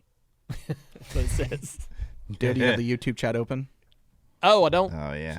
You had one job. You know what's terrifying about the unsent? No, we're live yet. Yes, we are live. What's terrifying about the unsent text messages, if they haven't updated, like, say, their computer, it still will go through. So there's a chance you still congratulated Jimmy on one of his other devices. Yeah, that's probably true. Damn. Good to know, Andrew. Well, thanks, Andrew. You definitely haven't been in any sketchy situations. Yeah, it sounds like Andrew had an incident recently where he unsent a message. Yeah. All right, so I got the chat open. Hey, everybody.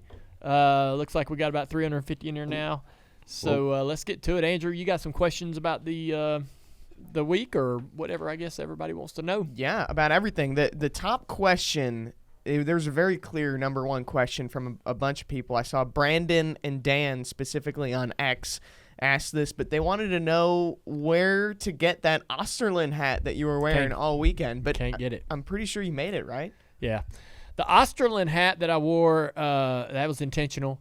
I was waiting for somebody in our camp, maybe Kelly or somebody, to go, "Hey, all right, you've worn it. Let's put something else on."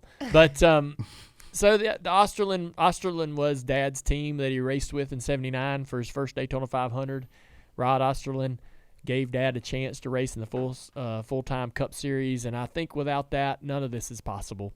And so I wanted to wear that hat just as a reminder to me, really, every time I put it on or saw it, to enjoy this week, right? It just made, man, remember how Dad must have felt when he came down here and how that whole experience must have been for him, and just try to make sure that, you don't get too wrapped up in the machine, the industry, all the things happening. You can kind of lose if you're in the muck of that Daytona 500 weekend in the garage, in the grind. You kind of lose like focus of like where you are, like what's going on and what you're trying to do and how cool this is, because you're racing that you get down in that garage, you get competitive, and you get to racing in your mind. And so that hat was just kind of a help for myself to keep the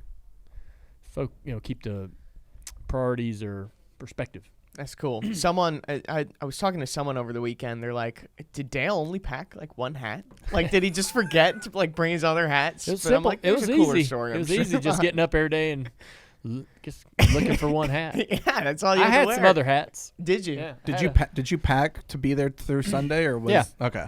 I had a Filter Time hat, and I had a Bass Pro Shop hat, and I had a Cars Tour, Z-Max Cars Tour hat. Nothing. Didn't wear those. We need to get you the DJD skeleton hat from our shops online. All right. Look, I'm at the point in my life, I'm not chasing down that stuff. If y'all want me to wear a special hat, your ass better just give it to me. I'm not going to get up on Sunday and go, "Hey, anybody got a JR Motorsports hat? It's race day." No. Them days are gone. I'm gonna put on whatever I want. That's too bad. If I'm supposed to be wearing something else, you better be handing it to me. Okay, noted. This next question, also related to the weekend, it's coming from Sarah. Did you celebrate the top 10 finish? And if so, how did you guys celebrate? Right back to the real world, man. Dang. Yep. Dog needs out. What about the duels? Yeah, we sat around the camper and drank some beer. Who all was there? Andrew. Jim Pullman was Jim there. Pullman came by. Josh Berry stopped by for a Josh little Berry bit. hung out. Kelly, LW. Yep. Matt Keller. Yep. Anybody else from Dirty Modo or Dirty Mo Media? That's a shame. I saw all the guys. Saw Tim's. Who else? I think James was there. James. I said we're drinking beer. I thought I made it clear. And I got some nods and okay, yeah. And then, man, we went over to the camper and nobody came over there. I know you want to give him a hard time. Yeah, Yeah. Instead we sent our number one drinker to hang out. Yeah. Andrew came over and I stopped by for a little bit. It was drink. cool. I mean, like it was kind of like Bristol and those bigger events where it's like you just sit around and there's some camaraderie. Yeah, there was. Just swapping stories. Yeah, it was fun. Yeah, you told a good kite story. You remember that one? Yes. I used to have Please explain this because you put it on the note sheet and I had no idea what it was. Oh, really? So when I lived with Dad on Irvin Road in Mooresville, there's a big development there now, but it used to be a giant farm field, and Who was it that we were sitting there talking about? You're telling this to Keller. No, but there was somebody that was telling me about that field and how they would. They were. Well, because you were trying to avoid an ass whooping in that field, right? That's right. So you've told that story on the show. I'm pretty sure. Yeah. So somebody was talking about that field with me and how Dad was out in that field one day sighting a gun, and how they were with my dad that day, and they're just sharing a story. One of the time, somebody comes up and goes, "Man, I got to tell you the story about me and your dad." And so I was listening to that, and it got me thinking about that field. But I used to have this kite, and it was probably as wide as this table, really big for its size, but shaped like shaped like a normal kite, right? Mm-hmm. And but it was pretty tough, and I would fly that thing out in that field. This is probably when I was 12 years old. I'd take it out in that field, and man, I let all the string out all the way to the very end, and I'm like, I need more string. So I kept adding string to this thing over and over and over.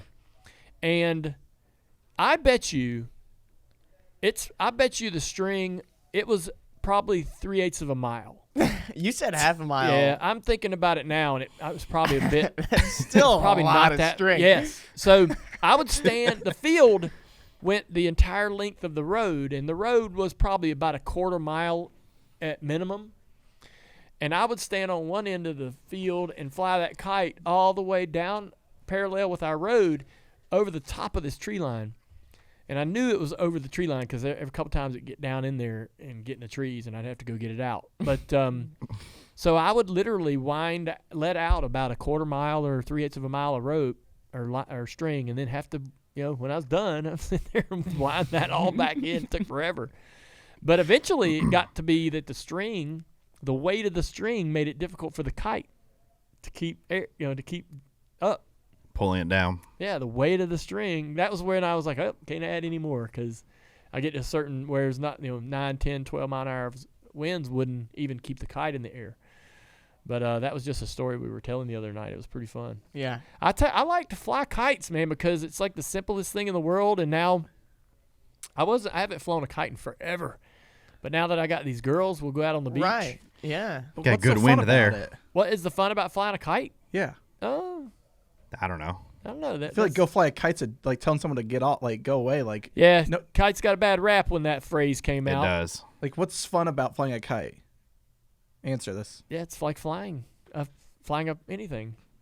I don't know. It's just an activity. Like when you go out onto the beach, you take snacks and toys and buckets, and you build a sandcastle, and the water washes it away. And I mean, that's not. I think it's just physics for a kid, showing them something, how it works. It's just an activity to do when you're. Feels soothing. Feels like it'd be relaxing. I wouldn't say I would describe it as soothing. Oh. I've never. Well, I've never flown a kite, so. If you have kids, I get it. So you choose soothing as a I don't know. description. It seems like it'd be relaxing, You Okay. just watch the air, watch It the is. wind. It's all right. Maybe that's how you prepare for a superspeedway race. You learn Kids love where it. the air Like, goes. They do. You take it out there. Yeah, and it takes off, and it's you get like, up whoa. there and you hand it to them, and they're like Nicole's like, let's go of the strings. I'm like, no, I'm chasing after it. You gotta hold it. You can't let go of it. It's gonna go away. And then they're burnt out in seconds. Like 2 minutes, they're like on to the next thing, and you're like, well, damn. You'd think kite would get about 10 minutes, 15 minutes. No, No, it's boring. Kites are fun until you got to bring it back in. That's the just bad release part. it. No, that's why you just Get a new kite. I'm done with Gosh. this. yeah. No, you'll probably end up doing this some point, but if you put the string on a stick that can go on the end of a DeWalt drill, and you just Oh. This guy's flown too many kites. you should fly a kite. Go fly a kite. Wait, TJ, that's actually brilliant. Yeah. Why would you not do that? I don't think know, that's yeah. Put it on But a then screw- you're bringing a drill to the Get a beach. screwdriver, stick it in there, and wind that Like, way when why you're ready to not bring it have in. a I brought DeWalt a drill. drill at the I brought a beach? drill to the beach To For put what? a Listen, hole for the no. Yeah. umbrella. Because I got the He yeah. takes a whole cart to the beach of stuff. The drill has a bit that drives the bit down in the ground, drives the bit to be able to stick the umbrella post. And what I'm doing is wrong. Yeah. When you could just turn it by hand. Why would you want to turn it by hand? Why would you want to wheel a kite in? I'm okay with you using the drill for the kite, though. I did get out there, and I'm like, freaking A, I can't believe I got a drill out here. It's just not a place for a drill. What is he working on? If I looked over and I saw a guy with a drill putting his umbrella on the ground, I'd be like, hey, get a load of this guy. Yeah, but then that was me that day.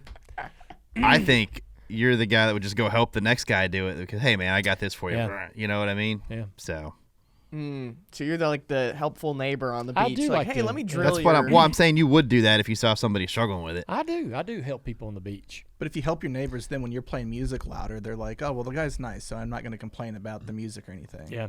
It's weird, man, when you're on the beach. You can't hear other people's music. It does, like the wind. ambient, the wind and the waves, like it washes it out. The wind pretty blows the sound. It's scientifically. And they have those, what do you call those things that it's just like makes the I think we all just would rather be at the beach right now is why we're still talking about this. Yeah. Can we go to the next question? It's 38 degrees here in Mooresville, North Carolina. We don't want to be here. Yeah, we don't. TJ, were we about to talk about the tents or the new? Just those things, you know what they are. What? You got one, What do they call those? Oh, yeah, the blue ones? Yeah, it's easy. Everybody, the little tents, it's got the arch post down in the ground. Yeah. And it's a blue and kind of white wind. The tent. shimby shade? Shimby shade, yeah. Oh, man. Those are nice. Shaboomy Shaboomy is what James is saying. Really? Yeah, that's what it is. He was very confident. When you go out onto the beach, that's like, those are 9 out of 10. 9 out of 10 tents are going to be that shade. The person who ever invented that is no longer working. No. It's so awesome. The only thing is, like, let's get some other colors. Like, let's get some orange, some neons. Something. Like, let's change it up. It's all blue, white, whatever it is. But we have one of those, and they're really easy. They do make a little bit of noise. That's what I was saying with the noise. You hear a lot of that stuff. Yeah. Mm-hmm. But I like to see other people struggling putting those up. I'll go help them. It's just two things. Especially if it's like the moms are out there with their kid and they're trying to put it out there, and I'm like, got it. Let me help you. And they're trying to get suntan Because lotion. Look at me, strong man. You got to get the shovel and put a little sand in the bag, and there's a process. You know what they could do is put some RGB lights in them too. And so RGB lights. Yeah. And you have to Like get it's a this. rave. You have to get the stick down in there pretty far. You do. And that takes a lot of force. Yeah. And when the sun moves, because that thing's coming out. the sun moves, it's easy to move one side of it too, Yeah. and it's actually really adjustable. You do have to move it like a sand dial. You do. I'll end this with just one quick comment because I want to get to more questions. Oh. But there's nothing better than a beach nap. The last time there is nothing better than a beach. I don't think nap. so. I don't There's know, a man. lot. Like the best I'm worried nap. about. I I'm don't worried ever about. sleep out there. Yeah. I'm worried about the shade moving because the sun moves in the sky and the shade moving, and waking up from my nap with a bad Sunburn, weird I ain't sunburn. trying to do that. Yeah, you gingers have know. to be careful. I will not be going to sleep Oh on the my beach. gosh. I will say this though, I did this. So when we went to, me and Amy got a house in South Carolina many years ago, and the first day, I'm so pumped to go out on the beach. I'm like, man, I've been waiting on this. It's time. We've had a house in the Keys for 11, 12 years, and there's no beach, so we really didn't go out. So I don't have none of the stuff. But I got it out of my storage. Original beach chairs, Budweiser, from 2000. The ones that says it looks just like the can in the chair. It says Budweiser, and then the original Budweiser umbrella. And so I'm like lugging all that out, and I put it out, and Amy's like, "What is this?" Like I don't even want to be seen right here. This looks like a big display, right? Because the big Bud umbrella, the big Bud chairs. But I was like, oh, man, I've had these in storage, never used them. They've been sitting there for 20 years. 20 years. And then I sit down in the chair, and the damn bottom of it ripped out because it was so old. Dry rotted? Yeah. And but I still have them. Only one of the chairs was bad. Oh, so did you ended up being able to use it, or Amy? Oh, yeah. That day she didn't veto that idea. Now we got the Shaboomy, I guess, or whatever it's called. Yeah. So that's so much easier than a typical umbrella is a pain in the butt. Mm-hmm. You got to dig the hole. You got to get the hand Screw it thing in. and screw it in and Yeah. all of that. And with the other shade, you're like, bam, bam, it's up. And taking it down, piece of cake. Putting it away, piece of cake. Takes up a little space. Tiny. I'm seeing a bunch of comments in the YouTube chat asking about Cletus. Yeah, he's on the show. He's on the show Yeah, tomorrow. Just thoughts on that? I mean, people seem to be really pumped about it. He's been very highly requested. Yes, he as has. a guest. Well, luckily, most of the time people request guests, and it's a while before they're coming in, or we've got them scheduled out a couple months, and we have to sit on it, and because y'all don't like to announce guests far out. Y'all like to be like day of or week secretive. of. Like to, yeah. It's weird. But It's yeah, annoying. he's here this week. It's gonna be fun. I'm anxious to get to know the guy. I met see him. what his story is. He came to the roof to watch a little bit of one of the practices, and Kevin Hamlin was actually spotting for him, and I just was like, "Oh man, you got this guy spotting for you," and I was like, "Oh, you're in trouble, man!" Just trying to make him more nervous. Well, he's coming today, so we're gonna sit down and talk, and that interview will be out tomorrow. Yeah, a lot of people. All right, the YouTube chat's popping off now. They cannot wait for this. They're just excited you get out to work. We got time. We have plenty of time. Sweet. James wants to know, have you ever locked your keys in your car? Oh yeah. That's not fun. Yeah. I mean, who hasn't? Me? I don't must think lock- I have either. Really? Yeah. Well, you're young. You got time. I've got time. It's You know actually what? harder though? to lock your keys in your car now. Yeah. though. I suppose it is. Like the last time I did it, it was my 48 pickup truck. And so it's kind of tricky how to get into it. None of the door handles work like they're supposed to.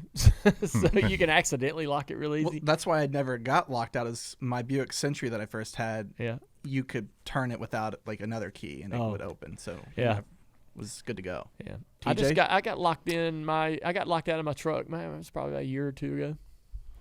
Yeah. What truck do you drive in today, Dale? My 48. Yep. I did lock my keys in my car. It's been 20 years ago though. But I bought a Pete Wright had a kit to like a Slim Jim whatever, and I used it to get in there, and then I bought one off the tool truck the next time, and I've never needed it since. Yeah. Wait, what kit was it? So it was like a kit that you had. It's just a kid. He's so young, he doesn't know what Slim Jim is. It's a bunch of things that have that can slide down between the windows and like grab bar like how cars used to lock. And you could like pull and that helps you get yourself out of a jam. Yeah. Oh yeah, it did. Oh, that's cool. Yeah, it did. It was nice. Dale does not approve of my lack of knowledge. Dude, I had one of those. I had a safe about this big that has the dial knob, and it has one of those round key things to unlock it. And I hadn't seen this safe has just kind of been in storage for a long time, and I wasn't sure if anything was even in it. And I didn't have the key or even know the combination really, but I had to email for the combination. Oh, I've done that. And they sent it to me. I was like really surprised. Yeah. And this safe is probably about 15, 20 years old. And then I had to buy one of those lock picking kits to pick that lock, which I've never done in my life. And dude, when I did that, I was like, it took a while to figure it out because like you got to have like 6 hands to kind of do it. But that was I felt very proud of myself. Wasn't that a little while ago? Not too long ago. Yeah. Nothing in the safe. Empty safe. Oh, so there's but now I can get in it. Right. You know, I came across some guy's channel that actually that's what he does. He records himself going around. People can't get in safes, and that's what his like channel is. And I don't know, I get hooked on it, like the pressure washing guy. Yeah. So Howard in the YouTube chat wants to know: have you ever gone fishing in Lake Lloyd I believe so. in Daytona? Oh no, I don't. That's know. Lake Lloyd, right? Yes, it is. Yeah, it is. I think I've fished in there once, but I mean not successfully. Me and the kids were supposed to go, but we went to Bass Pro Shop and got a rod and reel and everything, which I ended up bringing home. But you're supposed to go this trip? well, we went to Bass Pro Shop and bought all the stuff. Yes, I saw that. I took the rod and everything over to Truex because he's parked next to me. I'm like, put this together. So, and we were all ready to go, but then the girls went to Disney. Oh, you didn't go? I had to stay for the race. Were you happy that you had to stay? I think I missed. I I saw the videos of them riding roller coaster and stuff. I wish I'd have been there. Okay, I wasn't sure if you're one of those ones that like. So Denny's family's at. I wish Disney I would have right now. been there. They don't want. He doesn't want to be there. He despises Disney. Y'all never heard that song? I wish I would have been there for that. No. Country song. Never mind. All right. Does anybody in the chat know what I'm talking about? Who sings it? I forget the guy's name. Sings Seminole Wind. Anderson. Yeah. It's different when the John kids go, Anderson. though, especially when they're that That's young. a great song. Now I'm going to want to hear it. Kids are fun to watch there when they're that young. So, especially like they rode the roller coasters and loved it. Yeah, I got a video of Nicole on the roller coaster. It's freaking awesome. Really? So she's like into it's a that little kiddie roller coaster. Right? Yeah, but like they're not afraid of. No, she rode one that was pretty aggressive the- for a kid. Like Which one? I think she ran like the mine train or something, the 7 doors. Oh, okay. Train. Sure. That's pretty aggressive for her, and she liked it. So All right. Adrenaline. Are you guys Adrenaline good? junkies. Are you guys good with the big roller coasters? Or are you? I'm good with them. Yeah. I don't ride any of the big ones. Really? If they go upside down, I don't ride them. What? Just never have. Never heard that. I've never been on an upside down roller Goats coaster. and Why? roller coasters. Yep. I'll tell you if there's things I've learned about TJ in the man. last couple of weeks that I if didn't there's know ever about. a goat coaster, I'm done. Like, Wait, so only if you're upside down? The go coaster. yeah, I've never ridden an upside down roller Why? coaster. I just never have. Well, like you Yeah, won't, is there a or you fear? just I don't haven't? want to. Why? I don't know. Never done it. Is that just So, like have you been presented the opportunity well, yeah, I've been right by plenty of ones that went and upside like down. everyone else would go? You're like, no. Yeah, I'm not doing I'll it. Sit out. Oh, they're the best. Yeah, I mean, even like my mom and kids rode at the Aerosmith one at Disney. I'm like, yeah, go guys, go ahead. Wait, so you let your kids go and you're like, oh, I'm staying Yeah, back? pretty much. Yep. Oh. I bet you Ryan Priest has been on one. Sorry, is that too soon? Okay, we'll move on.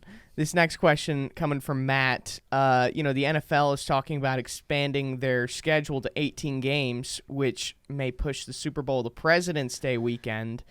Where would you like to see the Daytona 500 maybe get moved, maybe not, if it ends up I coming don't the care. same weekend? Yeah, I mean, they said that they would adjust our schedule if it needed to be adjusted.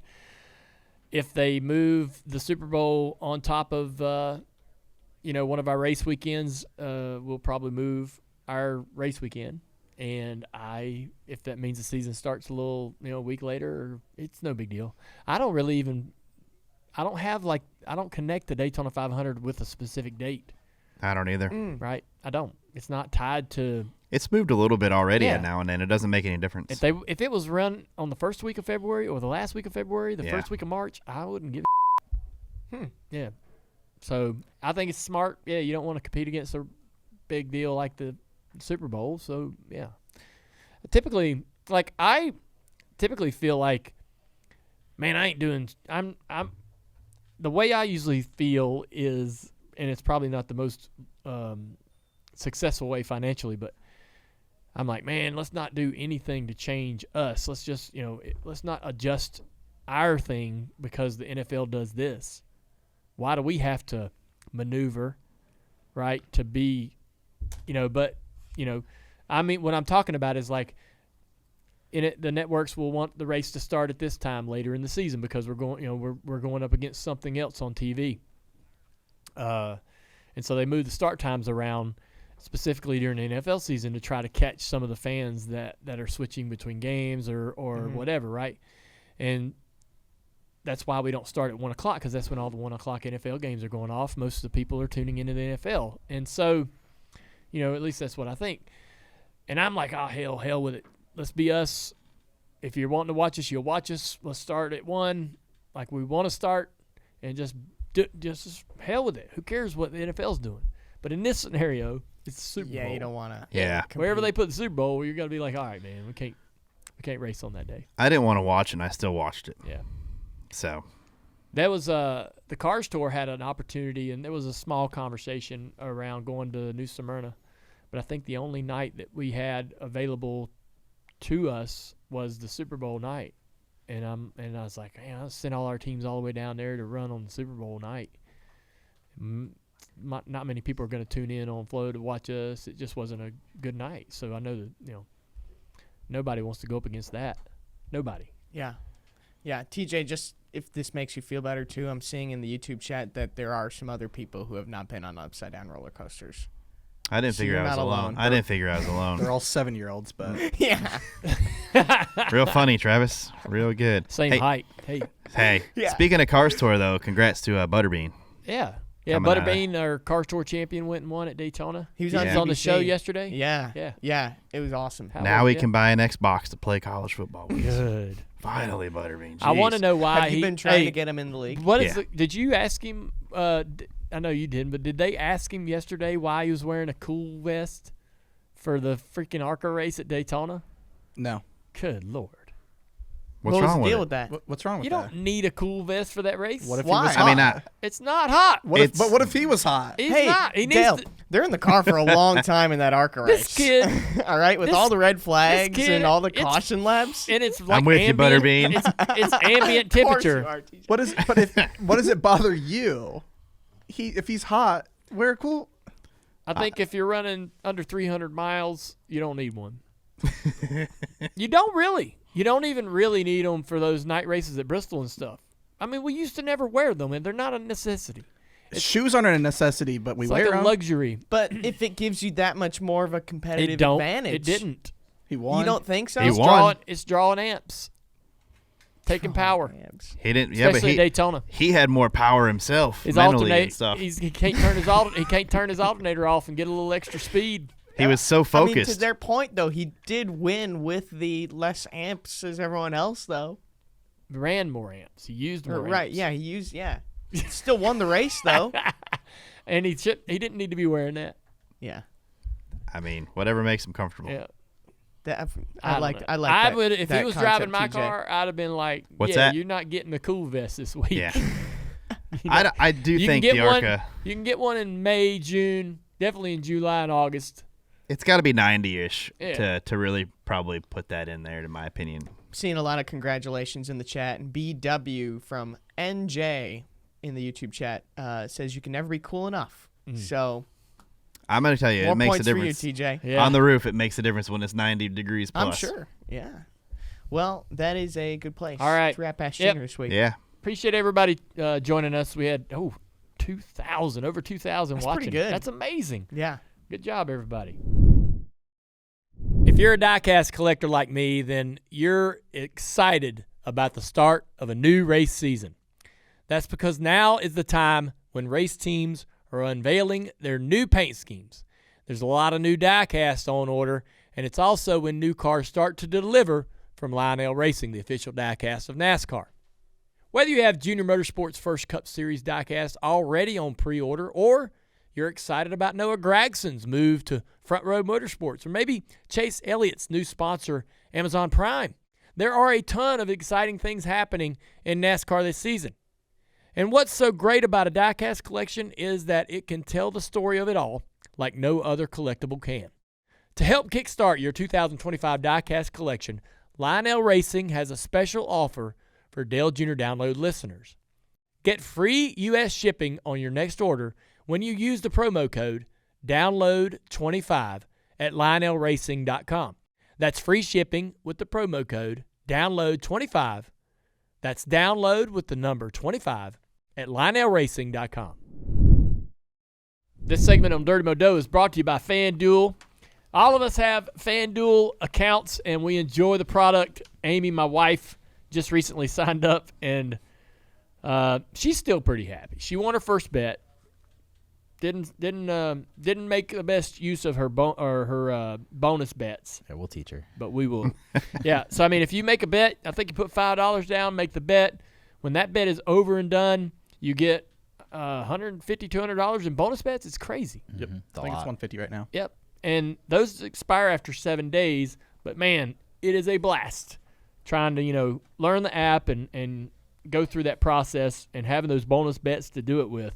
Pretty cool deal. So and there's lots of promos. Like every day. Always. There's like a 30% profit boost here.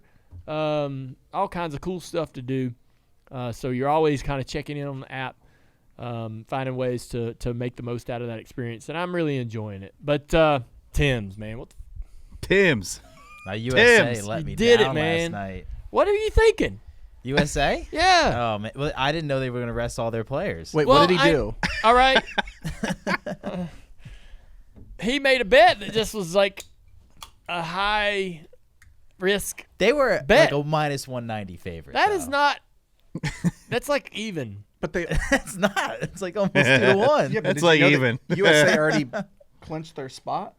They'd already clinched. I made the bet like a day and a half in advance, so I mean it was a little bit more of a risk. So Dale is right on that, but It was a huge risk. I bailed. I bet U.S. and then I had a lot of legs on Canada's game.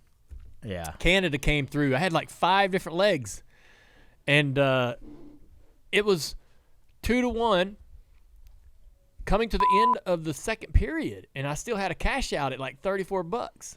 that's good. Was Yes. it positive? Yeah. Yes. Yeah. I was like, damn, I'll take it. I should have bet the USA Canada game that's Thursday. That's the game Yeah. I should have bet, but I had a good win last night. I want to tell you about it, dude. I was pumped. was it your college basketball? Yes, I said it to Good you. lord. Dude, It's Hey, a dumb bet. I'll be why honest. is it dumb? Tell me why it's dumb. How many legs was it? 8 And what was your odds? plus 110. That's a lot. But it hit. But it hit. I'll tell you What what. do you though. want? What's the problem? I'll tell you what. I used to think, that's a dumb one. But I'll tell you what, Dale. There's nothing like hitting 8 leg parlay. I don't care what the odds are. I'm not putting 8 legs up at 150 plus 150 each. That's never gonna win. No, the heavy favorites is what you're taking. Yeah. But those in college sports, those hit more. They're often than not. it's like easy money. It's not like NFL where the heavy favorites could lose at any given Sunday. It does hit. I'm telling you right now, I'm looking at my balance and I'm pretty happy about it. I don't care what you say, Travis. You know how long you got to scroll over on ESPN Plus to find McNeese State? Howard, Alabama State, McNeese, South Carolina State, Nicholls State, Duke, Norfolk State, A&M Corpus Christi. A&M Corpus Christi was tight. That came down to the wire. Where were you watching it? Like ESPN 13? I was watching it on the app. Just the game Oh, cast. just the Yes. this 2D ball just going back and forth. Yes. Hey. The entire time Dale's like, I hope Amy doesn't ask me what I'm doing right now. Yeah, Dude, it's just dead quiet. There's not even sound. It's just watching the ball go back It and paid 3-1. forth. I mean, it hit. Hey, a win's a win. Yeah. Amy bet and lost all, that's how it goes. all of her bonus bets. Yeah, That's how it goes. So there was that one. She probably took your bet out. No. I placed it for her and lost. Amy tailed his USA Oh, no. hockey bet. I had Louisville and Oregon. Louisville and Oregon basketball. and USA hockey, and Lost it on the hockey. Yeah. so we talked about this. Yeah. I was like, with Amy's bonus bets, man, she's not gonna bet. She's gonna casually forget about this. So let's at least try to turn the bonus bets into real money, so it doesn't disappear in 7 days. Mm-hmm. And so he put that bet together, and we tailed that bet, and I get home and I turn on TV and it's like 2-1 at the end of the first session. I'm like, holy, they're behind. Yeah. Yeah. And Well, yeah. I watched the Canada game against Are you with USA me, on Travis? Saturday. Okay. I'm here. I saw them fight 3 times in 10 What's seconds. wrong? I bet You're- USA. I didn't know if you were lost in thought. But do you You're know right. what we're talking Yeah, about? I got you. And so instead of making a bet that would have assured turning the $200 bonus bets into just something like $180 to $220 of real cash that she doesn't have to worry about, that doesn't disappear in 7 days, he lined up a bet that we ended up losing. Yeah. So it's gone. I mean, it's gonna happen though. But it I was happens. high on USA. I watched them fight 3 Couldn't times tell. in 10 seconds, and that was That was like, it. That's They're all I gonna needed. take my money. That's all I needed. Oh, Austin Matthews wasn't even playing. they were gearing the up Chuck for the brothers game didn't against play. Canada, the Yeah, they championship were. game. Thursday. Yeah. Yeah. Well, I thought Did so they who's win even that on game, Sweet? man? Damn. They are kind of beat up though. Yeah. Yeah, they are. The Chuck brothers didn't play in my game that counted, but Canada's they no are joke. playing. Yeah, they are. Yeah, but this game's Sidney on Crosby's on the team. American soil, right? So Yeah. I had some wicked a wicked SGP, I'm sorry. Same game parlay for the Canada game. I had Canada to win. I had Connor McDavid Yeah. to have 3+ shots on goal. that's You never heard of him? what? Sidney Crosby to have 1 alternate point. 1+ alternate point. Those are which pretty good, yeah. And then I had no to both teams to score in the first period. Wow. And then the total second period was under 2.5. Where'd you get those? Where'd you get All of that? them hit. You know where I got them? Where? I was looking for the best odds under 250, so I could Really? use a 50% boost. Oh, okay. You can use a 50. So I had a 50% boost, but the odds on each leg had to be better than 250. Yeah. Damn, no. So no I goals in the first scrubbed period. the floor looking for like enough of those to put together. I love in hockey that you can sometimes bet that no goal first 10 minutes. Yeah, those are good too. I love those. Yeah. Well, my man over here put Yeah. us in a bad spot. Yeah, that's my bad. No, I was I'm high. hearing- I'm I- patriotic. That's what it was. You got in your feels. I did get my feels. It's the worst thing you could do in betting. Yeah. Getting All your right. feels. So let's talk about racing. Apparently, Tampa Tim's wasn't mad about Denny Hamlin being wrecked. No, Why not? Because I had his over finishing position. I think it was at 13.5. Wow. Yeah, that's the strategy on these tracks. Travis is not happy with you right now. I know. I can didn't, see it I in didn't his sign face. off on this I know. bet. Well, I'll tell you what. The Rex also had Logano, Keselowski, and Bubba, and they all kind of got taken out. You're last the year. reason. Yeah. Okay. So But now I mean, that's TJ and I are that's both mad at Tim. not. Let me ask you So a it's question. not me. Not you. It was all So- me. Let's talk about that. So there's a lot of fun bets to make in a lot of different sports that are quick hitters. One of the fun bets during Major League Baseball is no score in the first inning stuff, little things like that like you can get in and out before the game's even over with. And this is kind of reminding me a little bit of that.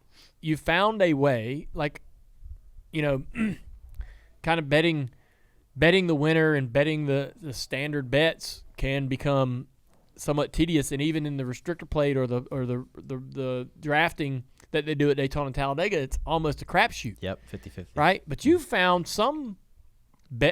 a bet that feels a little more predictable. 100%. Right? Yeah. You've never told us about this. I've asked you. We've came to this table and talked about Talladega, Daytona. What do we do? Tell us what to do. How do we bet? So And you never said anything about over on the finishing position. these are very. Yeah, I never You heard didn't it. let us know you were doing this. They're not always. Last year they were not offered every week, and Oh. it was a lot of drivers in the back of the pack, not a lot. Do of you great think the bets. sports books are sort of learning and having more offerings because they're starting to I do. understand the sport now? Because NASCAR is still new in the betting Yeah. space, right? I For think most of the This year, I've seen fastest lap because of that new rule. There's fastest Whoa. lap Oh, bets. we Yeah. almost got it Yeah, too. yeah. Almost. There's a lot. There's season win totals are up still, and I thought they were going to go away after the first race. Nope, they can go all year long now. It looks like finishing position. There was like 13 drivers. Never seen that many. So that they are applying more Nice. prop bets, and it's going to be real fun this year. Well, now we have, because we always go into Daytona and Talladega, and maybe Atlanta to some extent, with not a ton of direction, right? Because it's just too unpredictable, and it's too much of a guess. But that bet, as far as the over on finishing position, when provided, is not a bad place to go. No, not especially on the drafting tracks. Yeah. It really is one crash, and these will all go over. Right. I wouldn't even risk an under, Right. and that's what happened. I was 4 for 4 because of that. Damn. Yeah. Awesome job. You also cashed in on William Byron to win. I did. So the other strategy for me was picking a live winner, betting live on the winner. When did you towards bet the end. That was before the final restart. I bet him and Chase Briscoe. Briscoe was plus 2,000 odds, Byron plus 2,500. They were the best odds of guys that could Really do again, if the seas parted, those guys were in good position. They have strong cars, and the seas parted, and Byron was the winner. So I got lucky on that one. Headed into Atlanta next weekend, another track it's hard to bet. What's your approach? I'll probably look into more of those finishing position props if available. I'll probably look at some longer shot top 10s, top manufacturers, stuff that won't be really available during the race live. But I'll do the same thing. I'll probably look to live bet the winner later on in the race. Who is the you got a dark horse? I do. I have a couple actually. I'm very high on AJ Allmendinger. He finishes well when he finishes. I know his engine broke like lap 30 or something, but very good average finish here. And this one might surprise you because the history won't say it, but Carson Hocevar, he's plus 10,000 to win. And Corey LaJoie has brought Spire's name there at Atlanta a lot. And, Hocevar, I think, is the best driver at Spire now. So I wouldn't be surprised if they bring some hot rods and pretty good odds. So That's interesting. No, what about Mike? You like Spire. Michael McDowell's decent at Daytona, Talladega. maybe that transfers over to Atlanta. He's in a different car now. Yeah, I mean, McDowell, Haley, they both have, there's still long shots to win too. But, I mean, Hocevar is like up there with, B.J. McLeod, John Hart Nemechek of odds. So I think you're just getting a lot more value with Hocevar. Yeah. But if you go McDowell or Haley, I wouldn't say no. All right. Well, hey, thank you, FanDuel. Thank you, Tampa Tims. Thank you. We'll see what you come up with this weekend. Follow Tampa Tims on social media. You do a lot of commenting and sharing with people kind of your thoughts and what you're doing in the moment, which I think is great. Mm-hmm. So if people, take some of your advice that they get from this show, they can continue to follow you throughout the weekend and see what you're up to, because you do make some of those on-the-spot live bets and share that with us, right? Yep. I'll try to do better and tweet them out as I do it. But, yeah, I usually interact with everybody who reaches out. So, yeah, follow me on Twitter. Just don't take us hockey advice. Yeah, no hockey advice. All right. All right, it's time for the white flag. Here at the Dale Jr. Download, we're closing in on the finish line of this episode today. I want to tell you, we sell T-shirts. That's right, folks. If you didn't hear us last week, Dirty Mo Media has a new e-commerce store where you'll find the newest apparel from all of our shows. We got a whole new line out. Go check it out. Go to shop.dirtymomedia.com. That's freaking confusing, I know, but listen, shop, S-H-O-P, dirtymomedia.com. We make it as hard as we can. All right. We had a great time in Daytona with SiriusXM for the live show with Jeff Gluck, Jordan Bianchi, and Andrew. And as a matter of fact, it's time to announce the winner of the Dale Jr. Download Trucker Hat. Congratulations to @Crystal B_88 from Buffalo, New York. Yeah. They finally got a victory. Enjoy that. Enjoy that hat, and thank you to everyone who helped promote our show. Also, we have the Teardown live on YouTube immediately following the Daytona 500. Their reaction to everything that happened. If you hadn't checked that out, you need to. And Door Bumper Clear was on Monday morning. And joining them this week was Bubba Wallace to talk about his weekend and what it was like now that he is a father. Me and Bubba were neighbors at Daytona, as we have been over the years. Actions Detrimental also dropped on Monday. Denny clearly upset after the race and gave us his immediate reaction. He was so close to winning his 4th Daytona 500. And let me know, do you agree with Denny's take on his opinions there? Pretty open about the way he feels. I listened to a lot of it, and I think I can agree with some of it. Mm-hmm. But, yeah.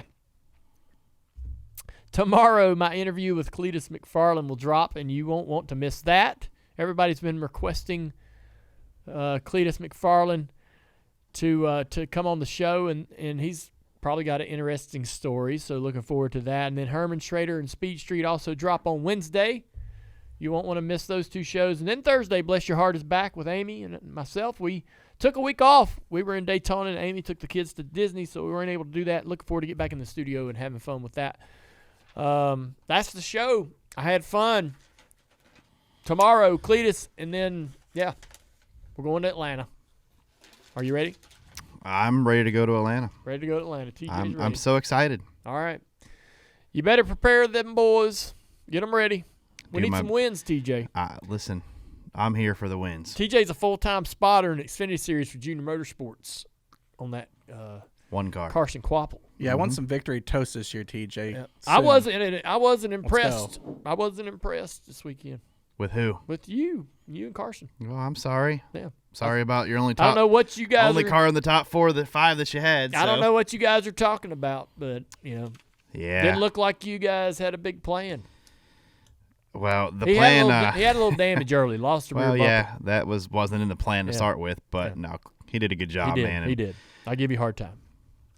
All right, well, that's the show. We'll see you tomorrow. Take it easy. See ya.